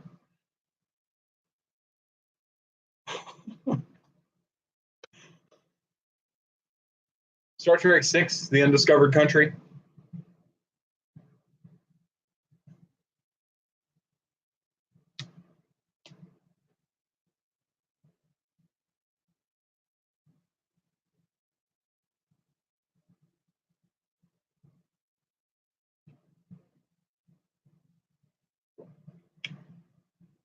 Yeah, Star Trek number 6, The Undiscovered Country. Horrible, awful movie as far as the franchise goes. Or do you disagree?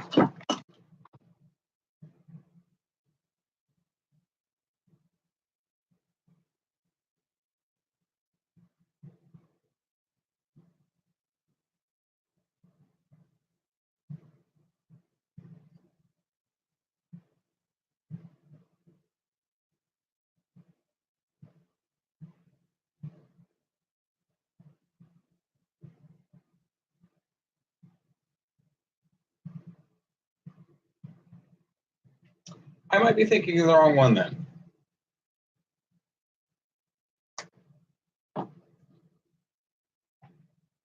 Nemesis was not awful, I don't think. It could have been a lot better, but I don't think it was awful. Insurrection was meh. There's one of the... I'm not going to take time to look it up now, but I know that there's one of the original cast Kirk-type movies.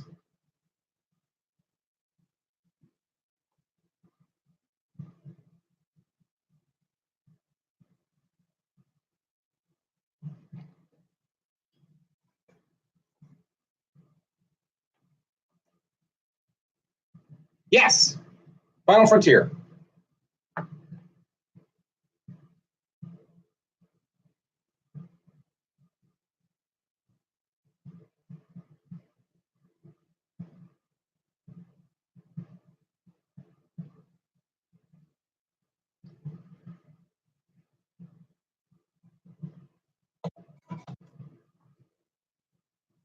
Right.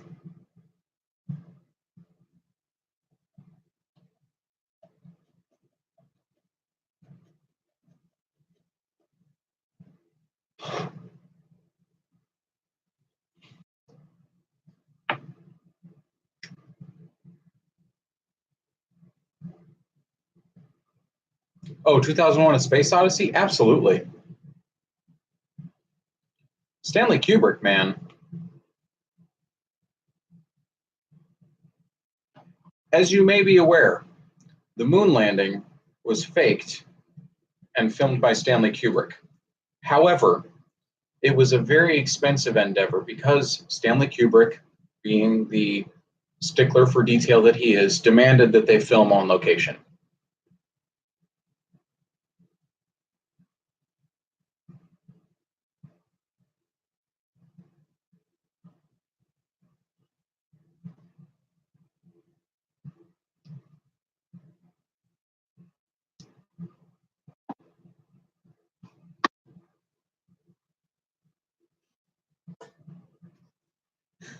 There you go.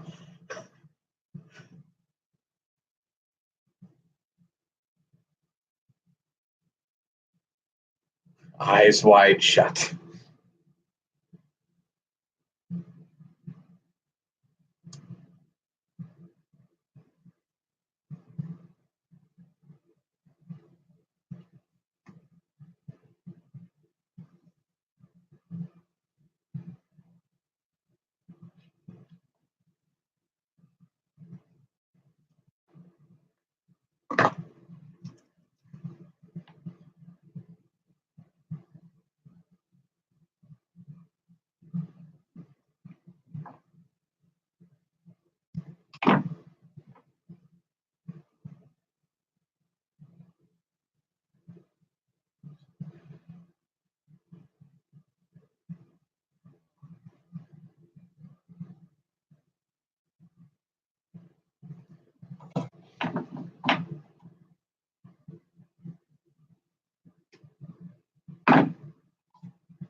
Okay.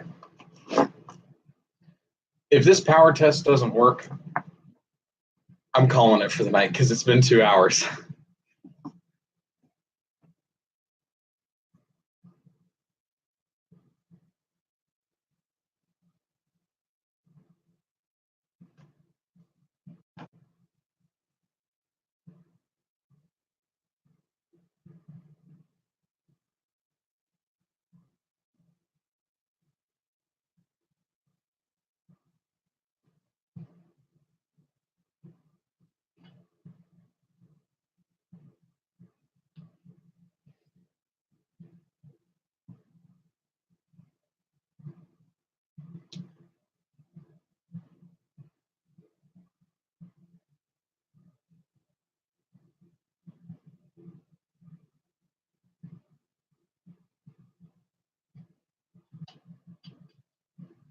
No, I did not see The King of Kong.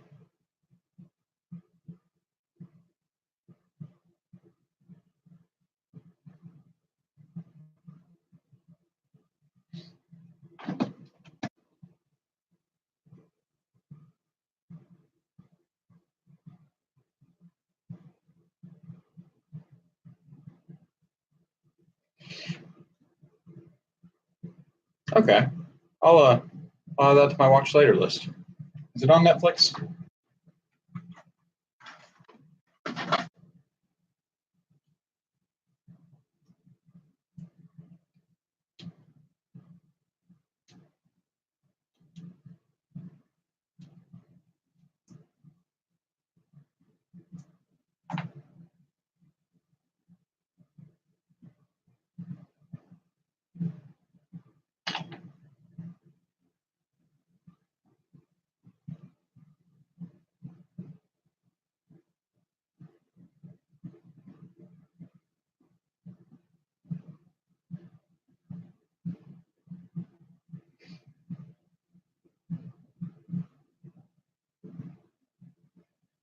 Guys, I just realized how stupid I am.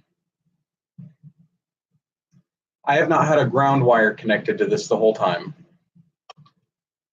That's why I'm not getting any voltage.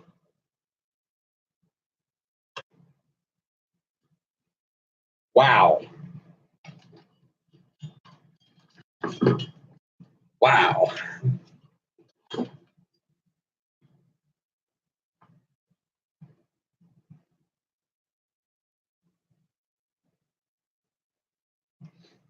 It came loose.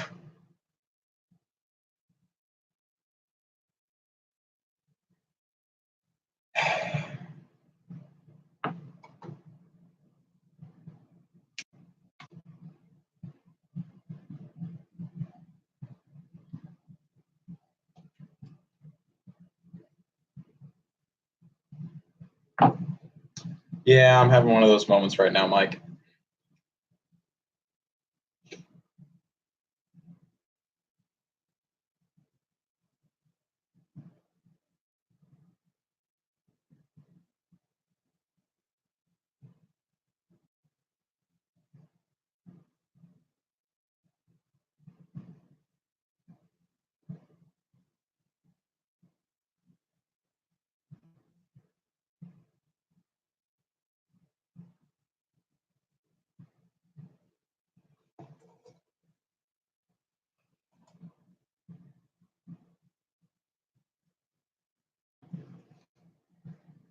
Let's try this again.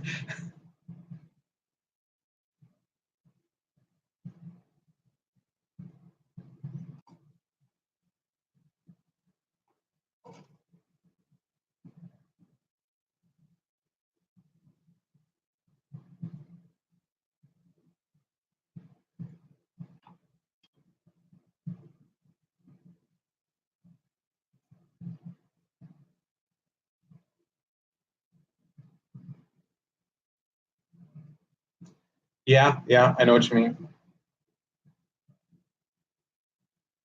I am 27 years old, and I find myself reminding myself at least once a week, That was dumb.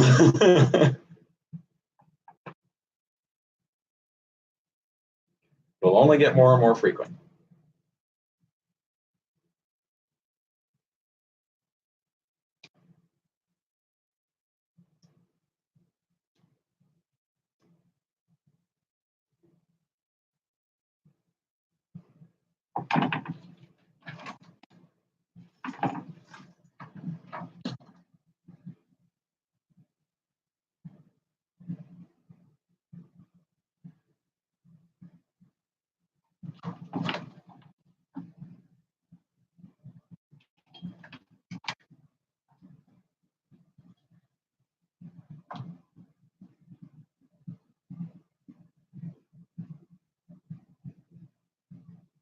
I promise I'm almost done playing with wire, guys.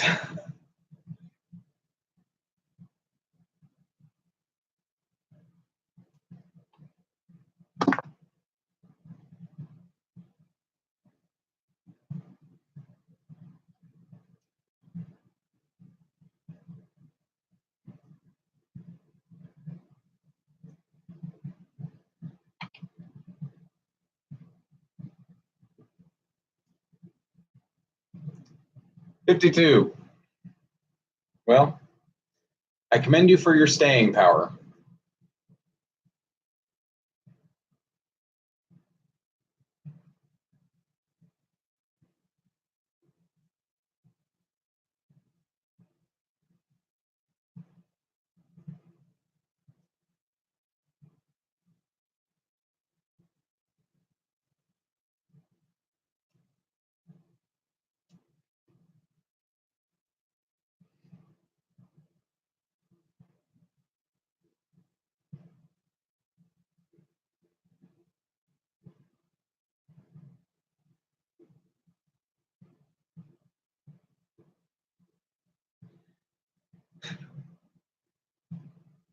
That's what she said. Giggity. So apparently I am the youngest one here. All right then.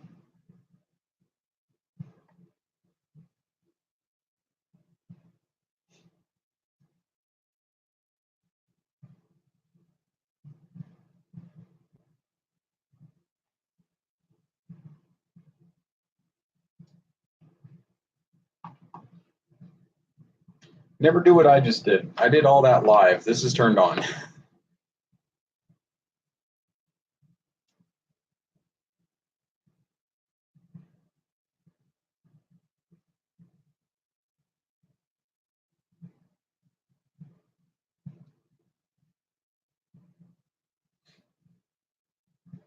Thought it was.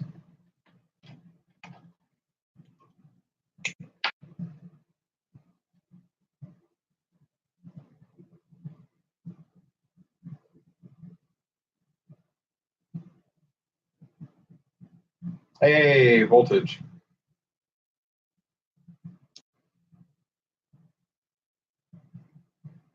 Okay.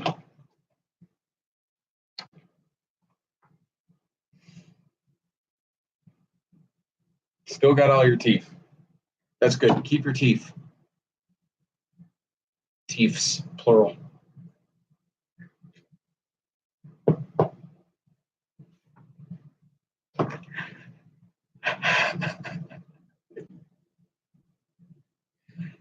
Yeah, I just took 120.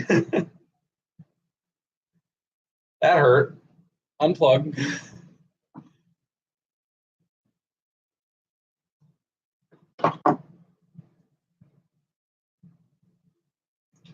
Don't do that.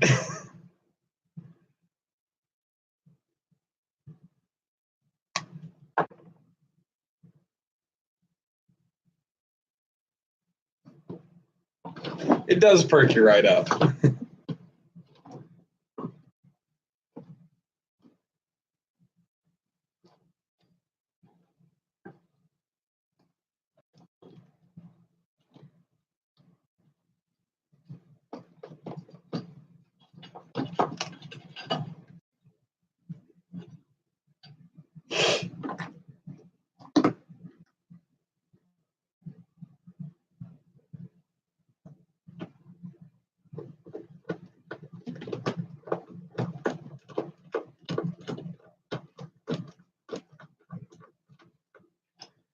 I get an adult? I need some supervision here. Adult? Anybody? No? Okay.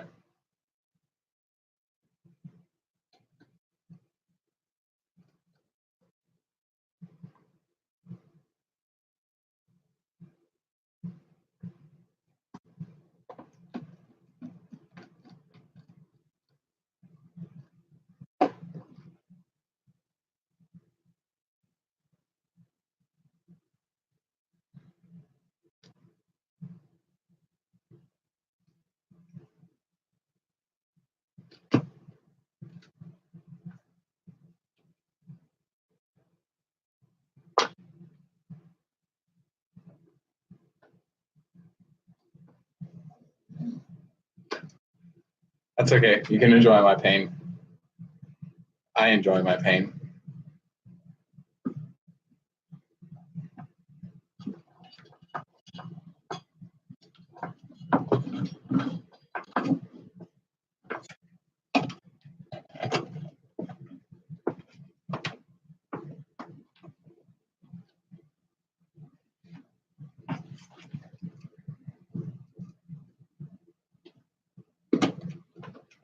In general, I try to be safe, but there are times I just say, let's see what happens.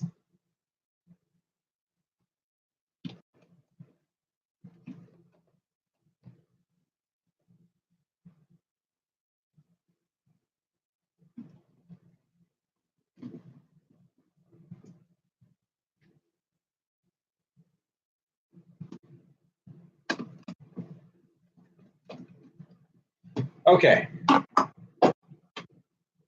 Hard part over, I think.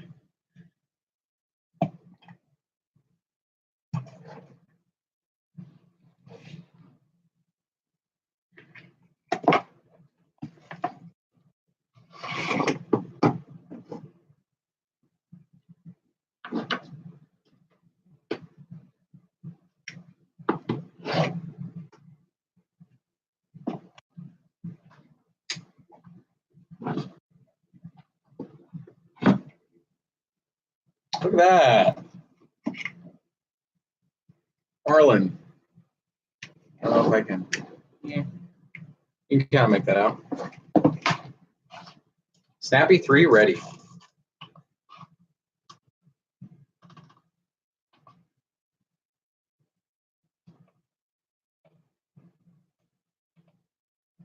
All right. Cool. So we've got a working power source now and a flashed ramps. Cool. Hello, Chester.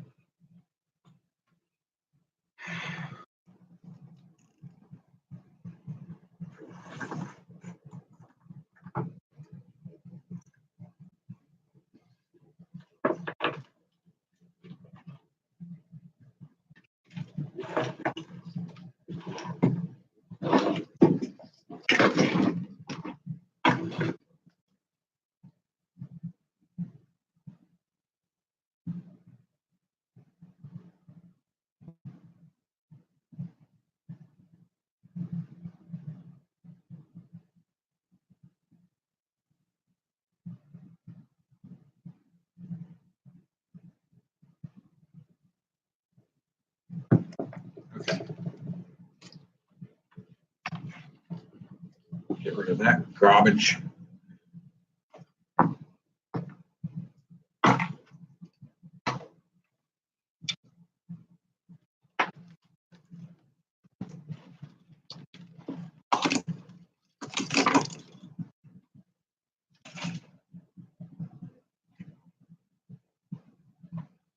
And we bring back the beast.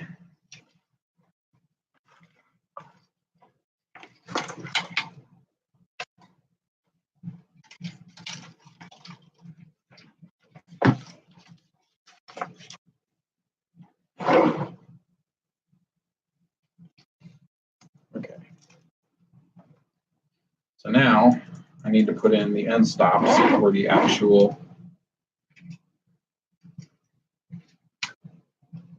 X and Y.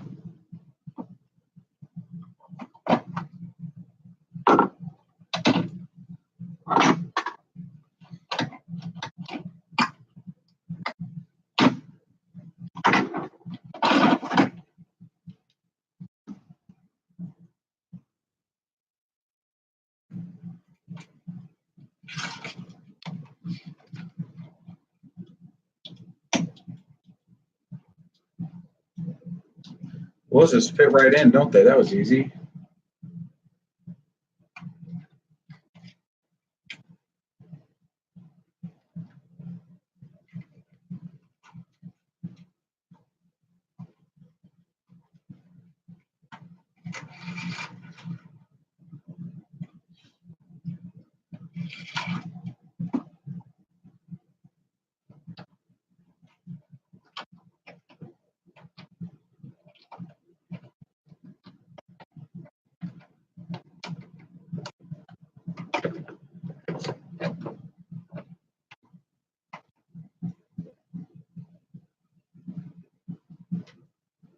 Okay.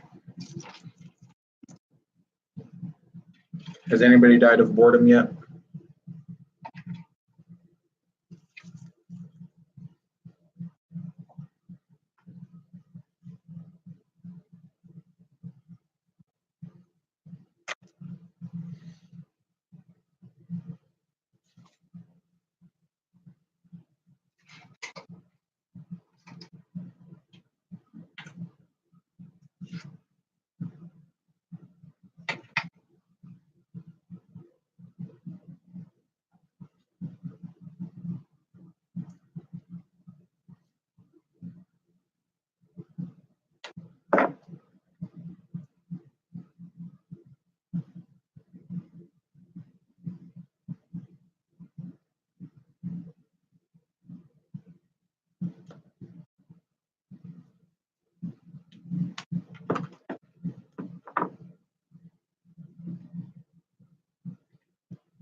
I'm going to take that as a yes. Everybody is dead from boredom.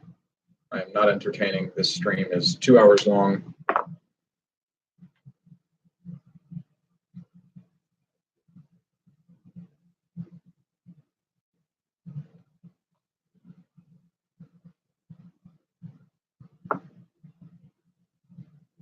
Probably could have done this in an hour if I had planned ahead a little bit better.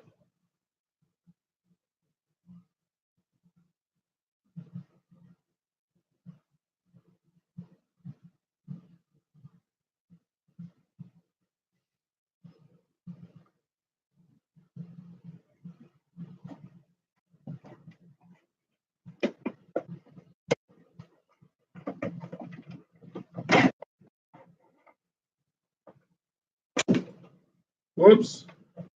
I just broke something, but I think I can make it work. It'll be fine.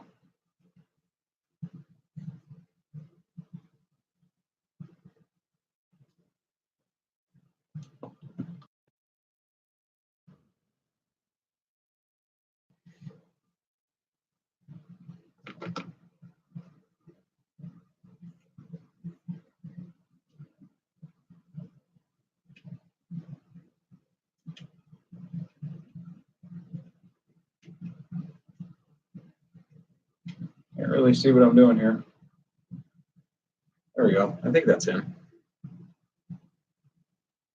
That's what she said.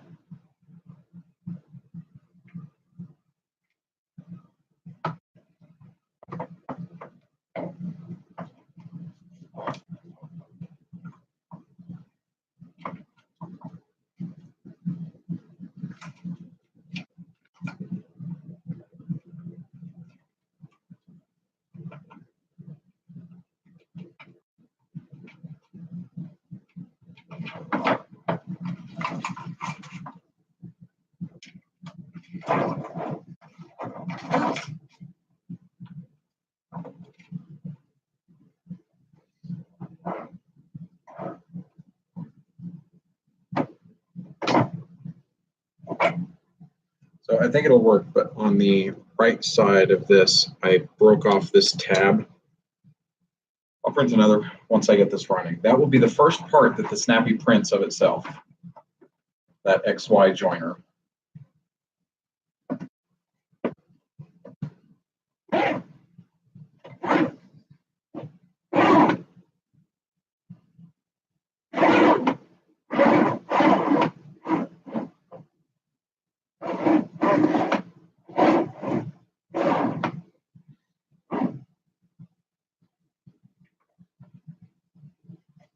Okay. I'm going to have to very carefully separate this. I don't think I can.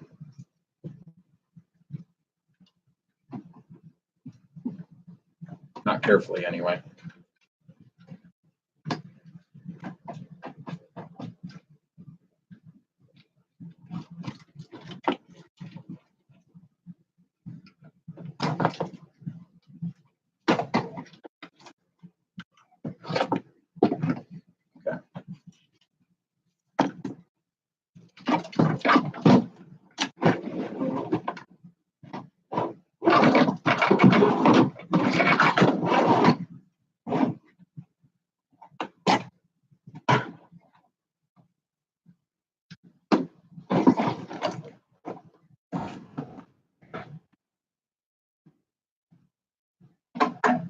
Do not have enough desk space for this. Oh no.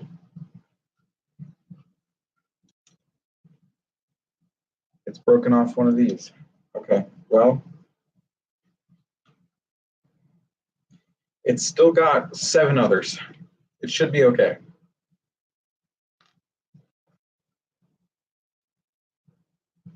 But right now I have to turn this whole bottom sled assembly around, or rail assembly around, because the switch housing broke. This is why they're reversible. There's one on either side. You just have to turn around backwards.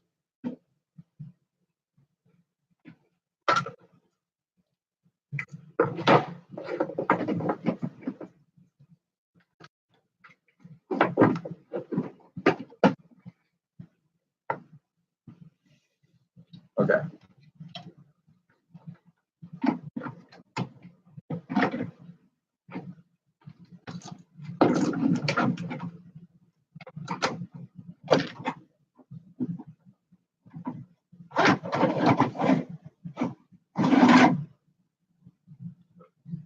Speaking of switches, I need to put one in that.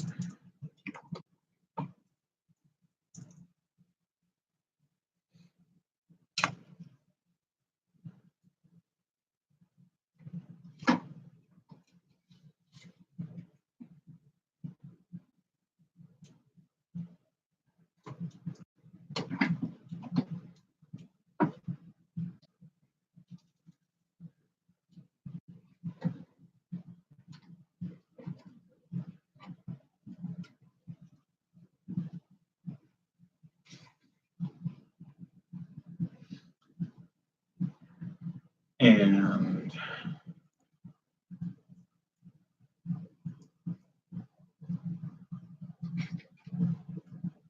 I believe I'm going to use this one for, yeah, this will be long enough.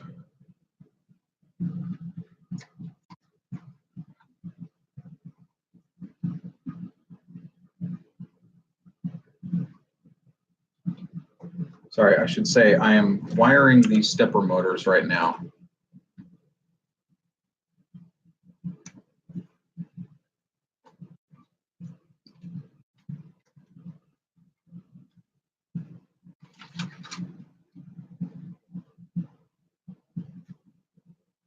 Incorrectly, I might add.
Yeah.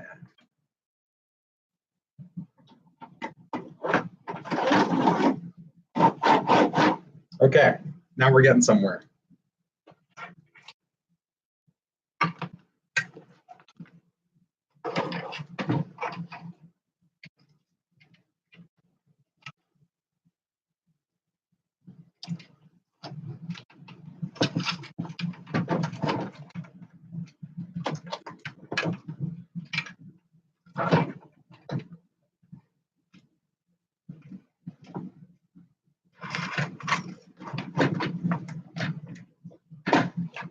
All right.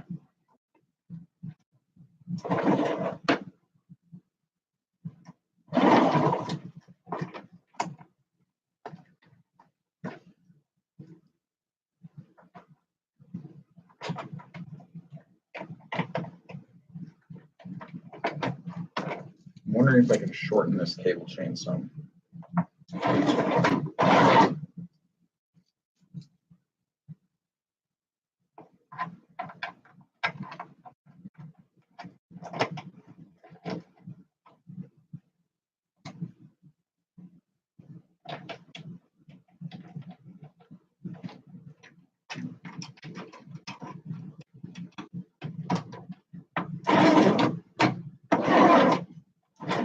Oh no, because the display goes there. That's why it's like that.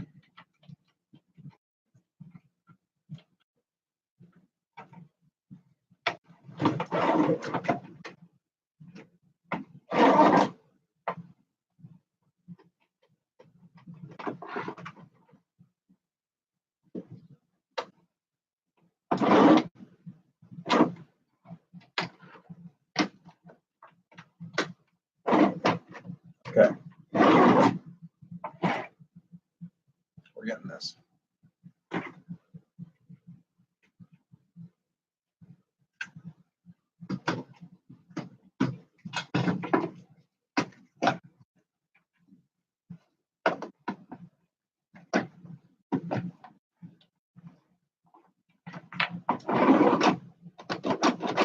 Well, that just won't do it all.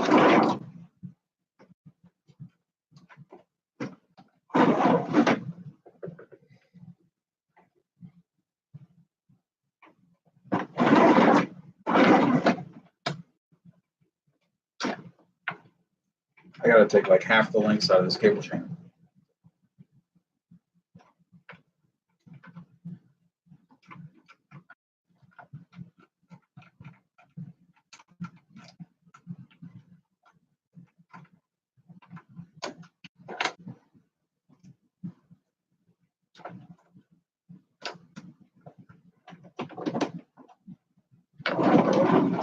That's still not gonna work.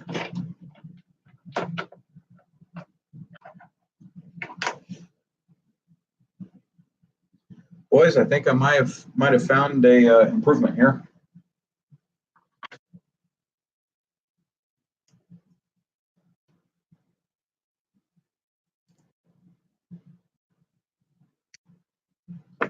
Might have to make yourself some different cable chain mounts.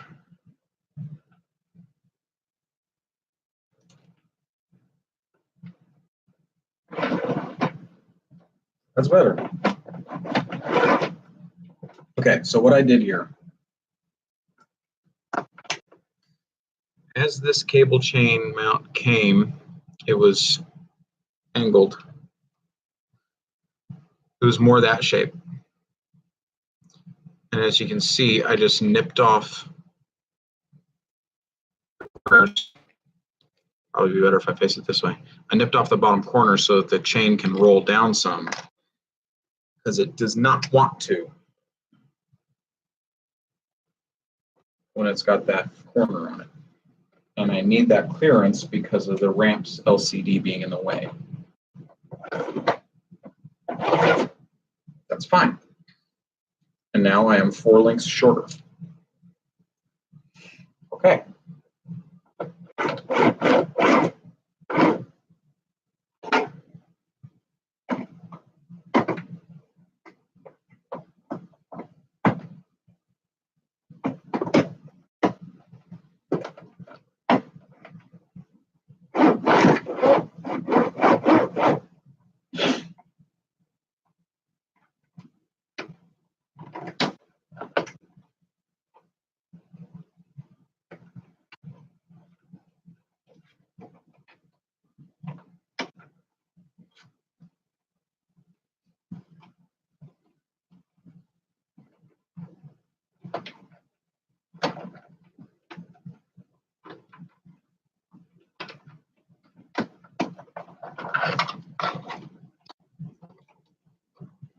Are y'all still with me? Or am I alone again?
Okay.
Okay, now before things get out of hand, I have to start wiring things to the ramps. I'm going to try to go, or to do it as I go instead of all at once at the end, because I don't want to come up on 12 different wires trying to figure out what goes where.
Okay.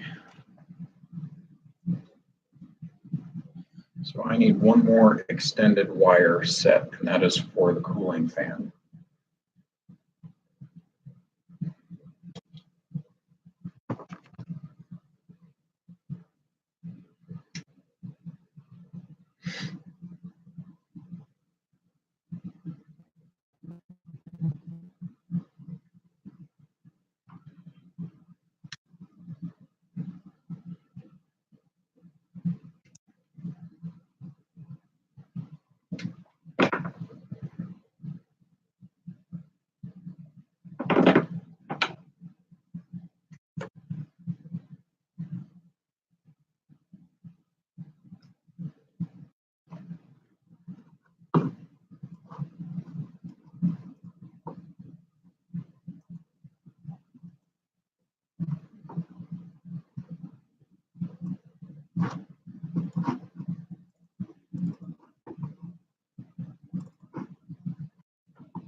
Hey, James.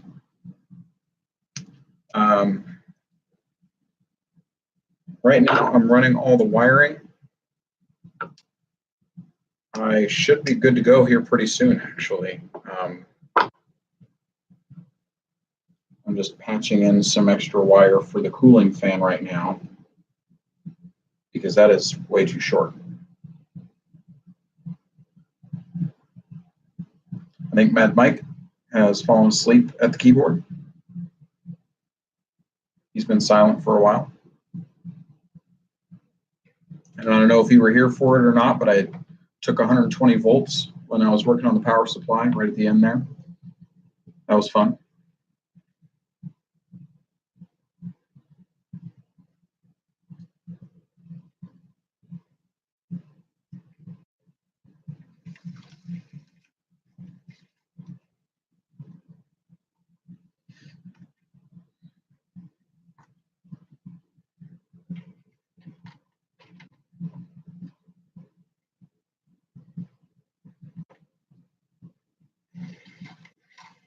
Yeah, I'm all right. Like Mike said, gets you all nice and perky. Perks you right up. Just don't make my mistake. Unplug your shit before you work on it.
Okay, so that's the fan wiring. This really ought to be permanently on though.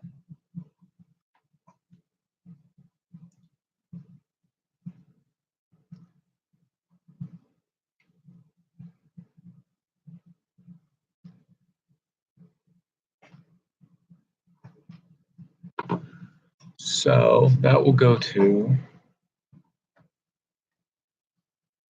oh, I see. There's a lovely little plug for that on the board.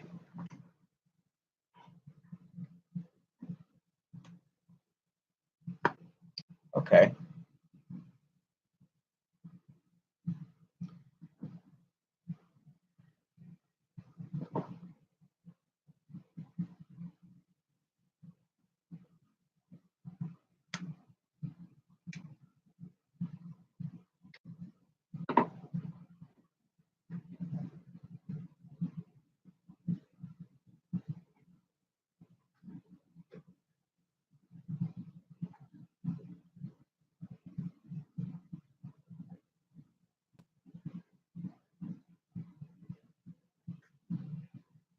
Okay.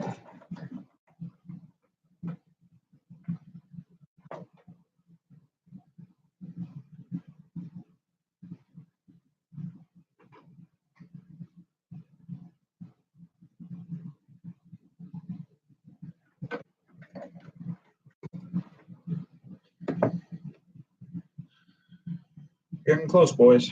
We're getting close.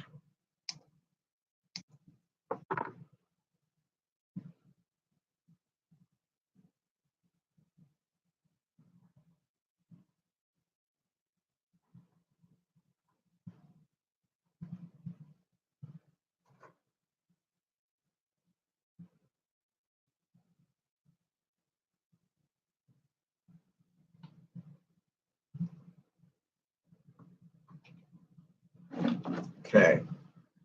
All right. Now I should have one stupid long one. This one. For the extruder assembly. Yeah.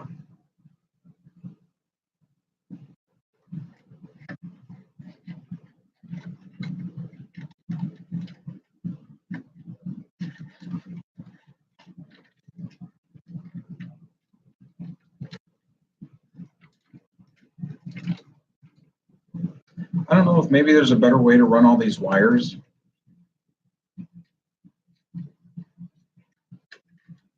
But this seems kind of the weak point of the design, is actually getting all these wires in place.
So I did end up making this way longer than I needed to, but that's okay.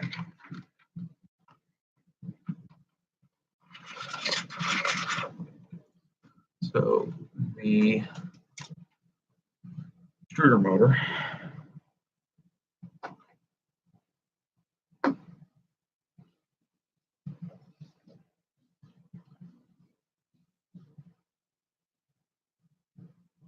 These have different wiring.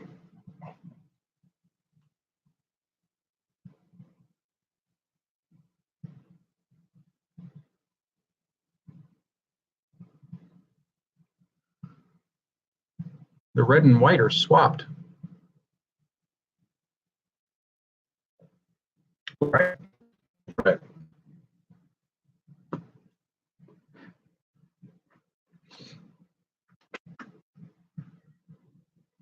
Okay.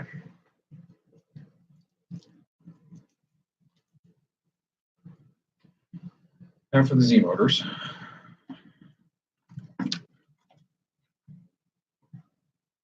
Oh wait, this is the X motor.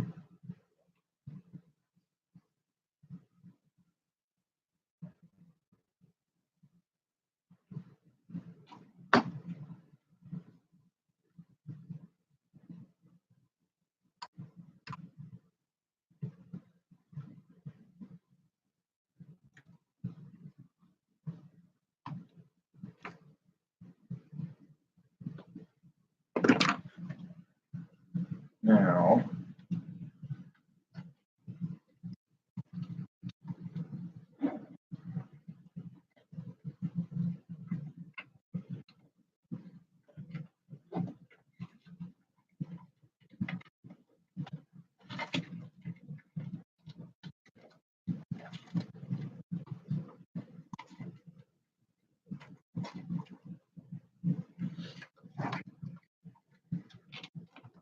we're running out of space to run wires here. This hole is not big enough for all of these wires to come through. All right, so that's the Y motor.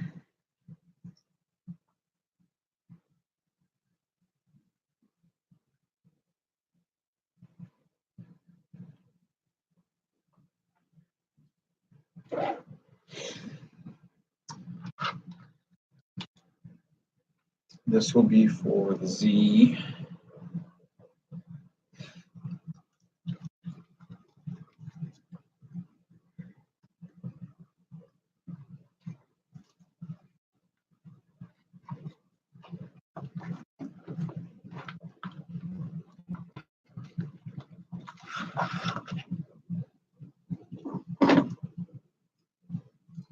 For Z1, which needs to go here, I think.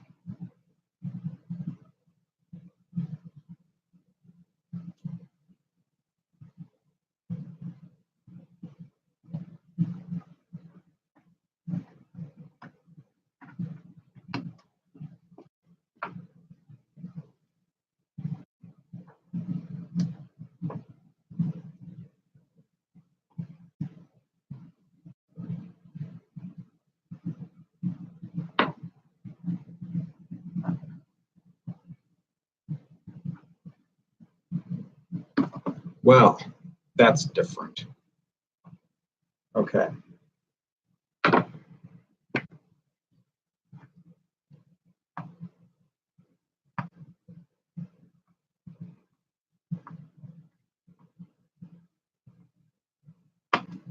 So on the ramps, there are some pins where I'm putting the Z1 motor, but it's 2 rows of 4.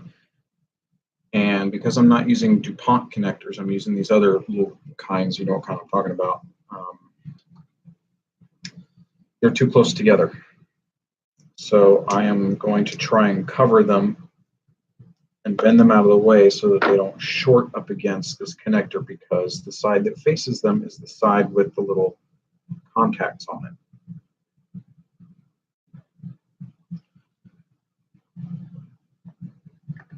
And that should work. All right. Now for the Z2 motor, which is this other obnoxiously long one.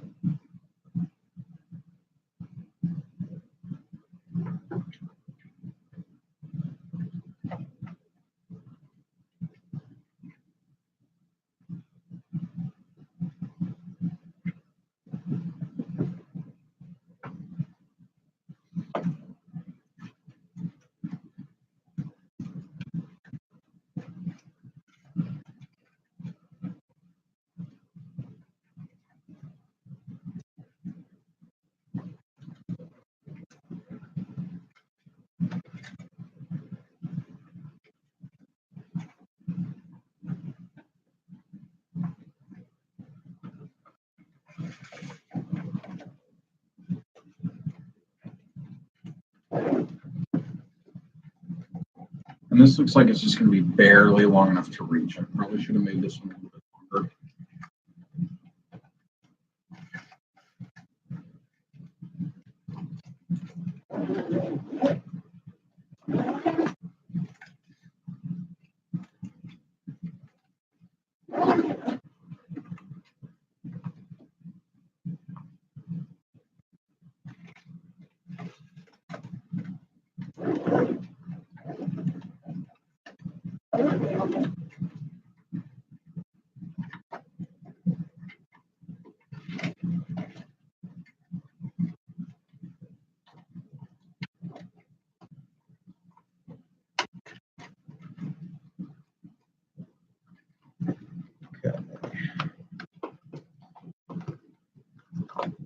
This is Z2, which goes up here.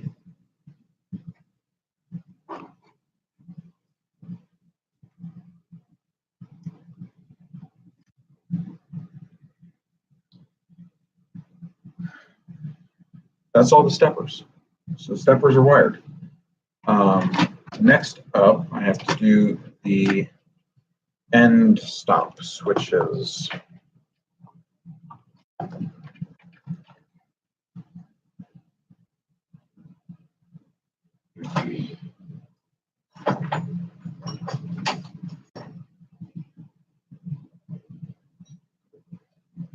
So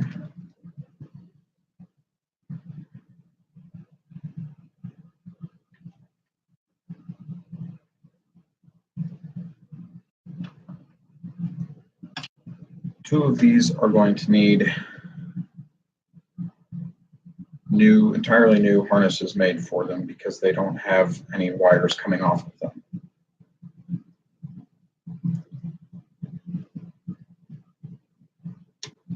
And the other two are just going to need terminals that fit onto the ramps.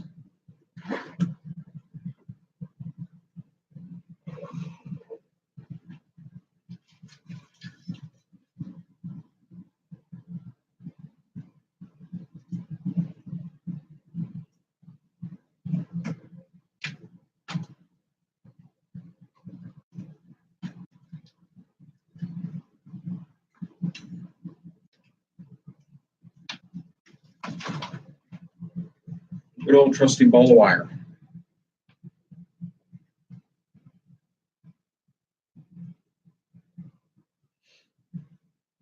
So that one doesn't have to be very long because it's coming from the Z1. And this will be coming from the Z2. I'm actually going to leave it the same. I'm not going to cut it.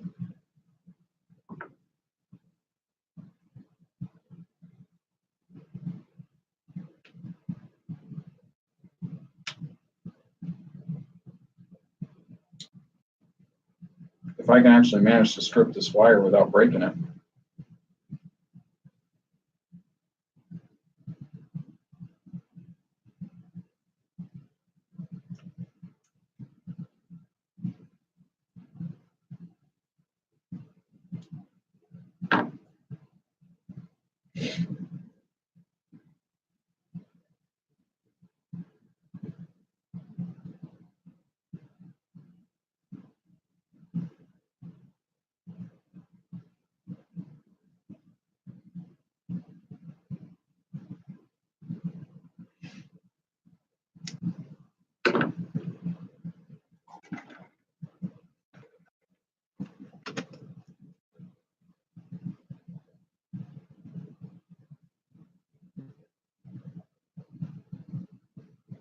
Things I learned in this stream. Number one, do not make wire harnesses on demand.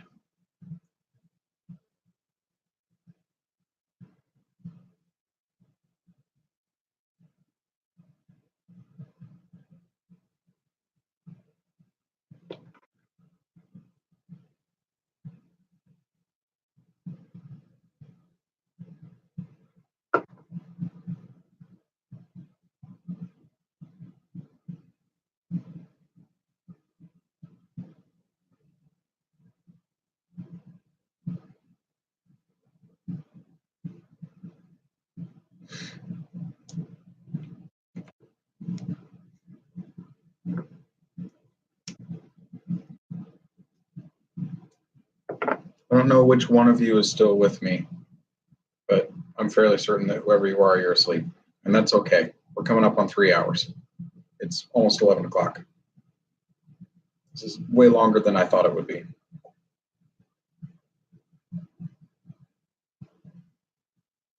Oh, it's you. Okay. Well,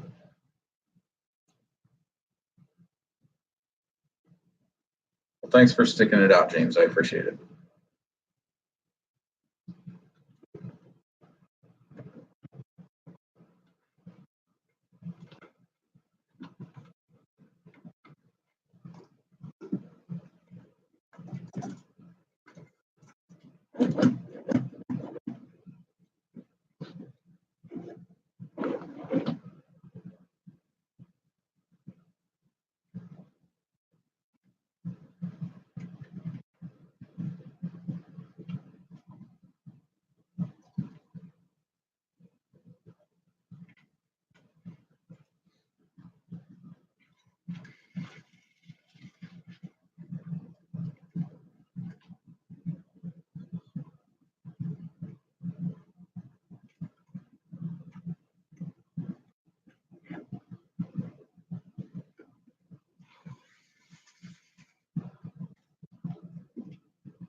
Yeah, I think I'll probably have it moving tonight. I'm not going to insist that you stay up and watch with me, though. If you need to hit the sack. It'll be here for you in the morning when you wake up. I will still be awake when you get up because I work nights. This is my daytime right now. So, but yeah, I will have it finished before you wake up. I'll put it to you that way. And I appreciate you sticking around this long.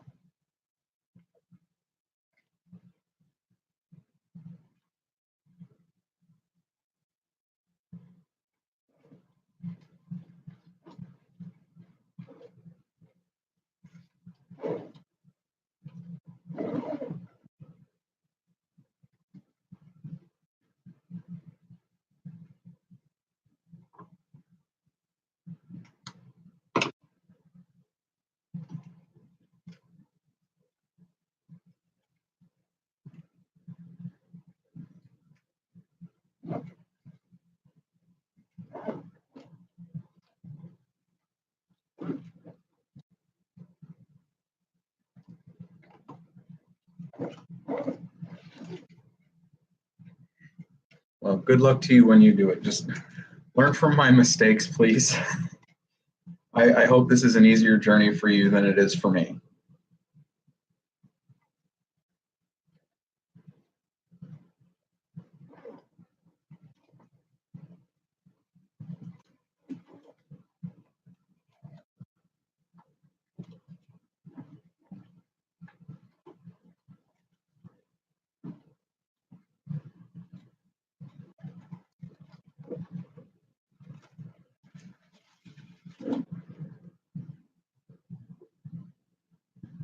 There you go, 6-foot motor wires. Smarter man than I. Or I'm just cheap and I didn't want to buy anything. I wanted to make it myself. Whichever.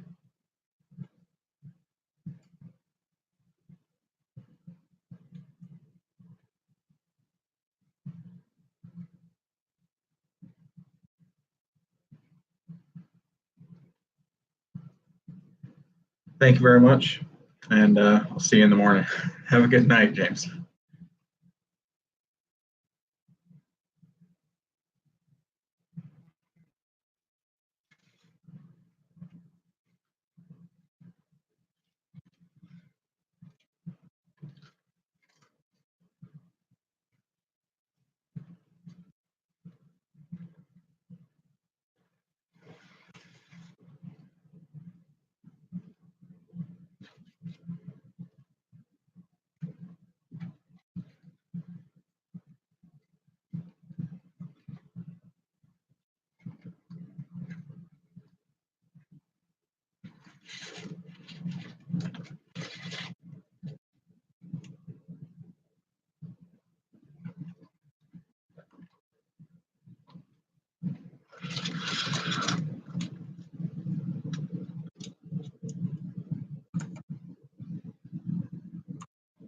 I'm reasonably confident that nobody is going to be watching this live for the rest of the night, so I'm not even going to bother.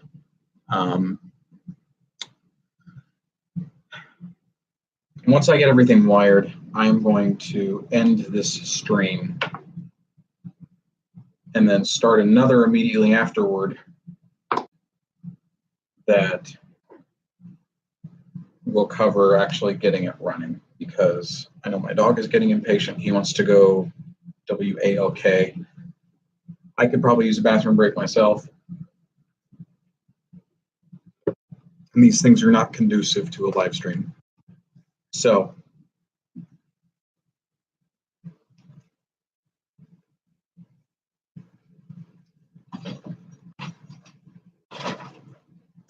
also, I think I've run out of connectors. At least ones that'll work.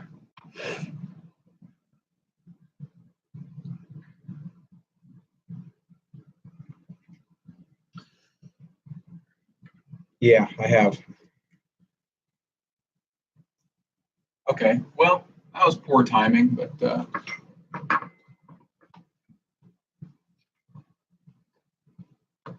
I suppose I can use these. I don't really need my Arduino for anything in the near future. I can find more of these wires at Micro Center or something, but I want to finish this tonight. So I've got X, Y, Z1, Z2. I've got just enough. Perfect. This is Z2.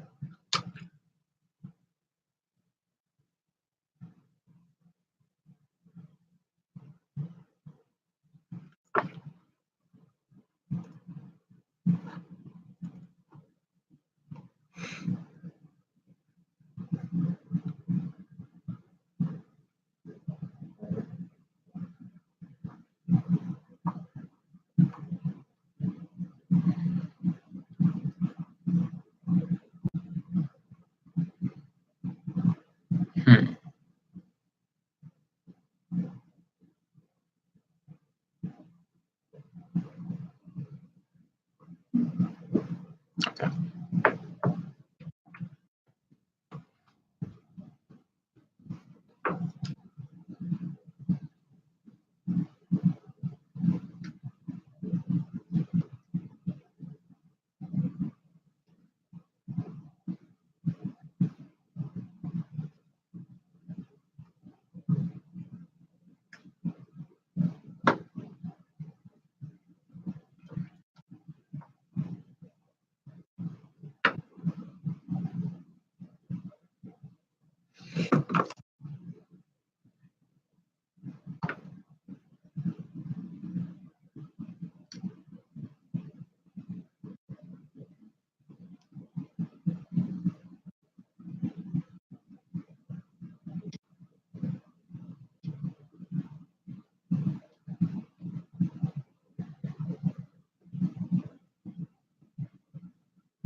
guess it was Z2.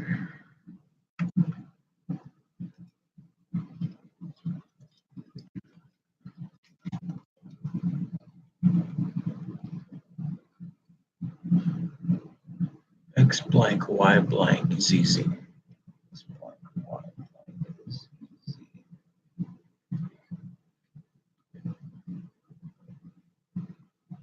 Okay.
Okay, I'm going to go ahead and cut this stream now because at this point it's just me wiring switches.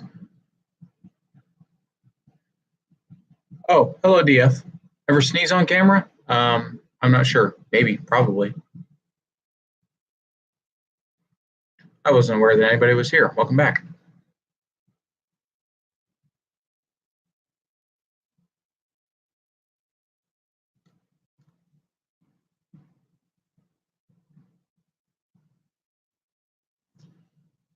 But even though I'm welcoming you back, I was about to say it's just me wiring these switches at this point, and I thought I was alone, but you're here.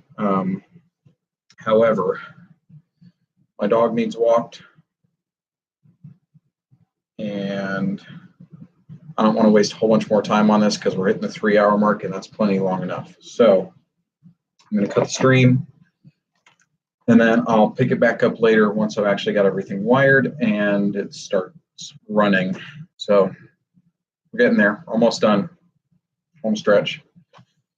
Thank you for watching, guys. DF, welcome back. Sorry that I'm ending it right as you came back, even though I see you're gone again now. So thanks to everybody that watched, both during and after the fact. I appreciate it. So have a good night, everybody.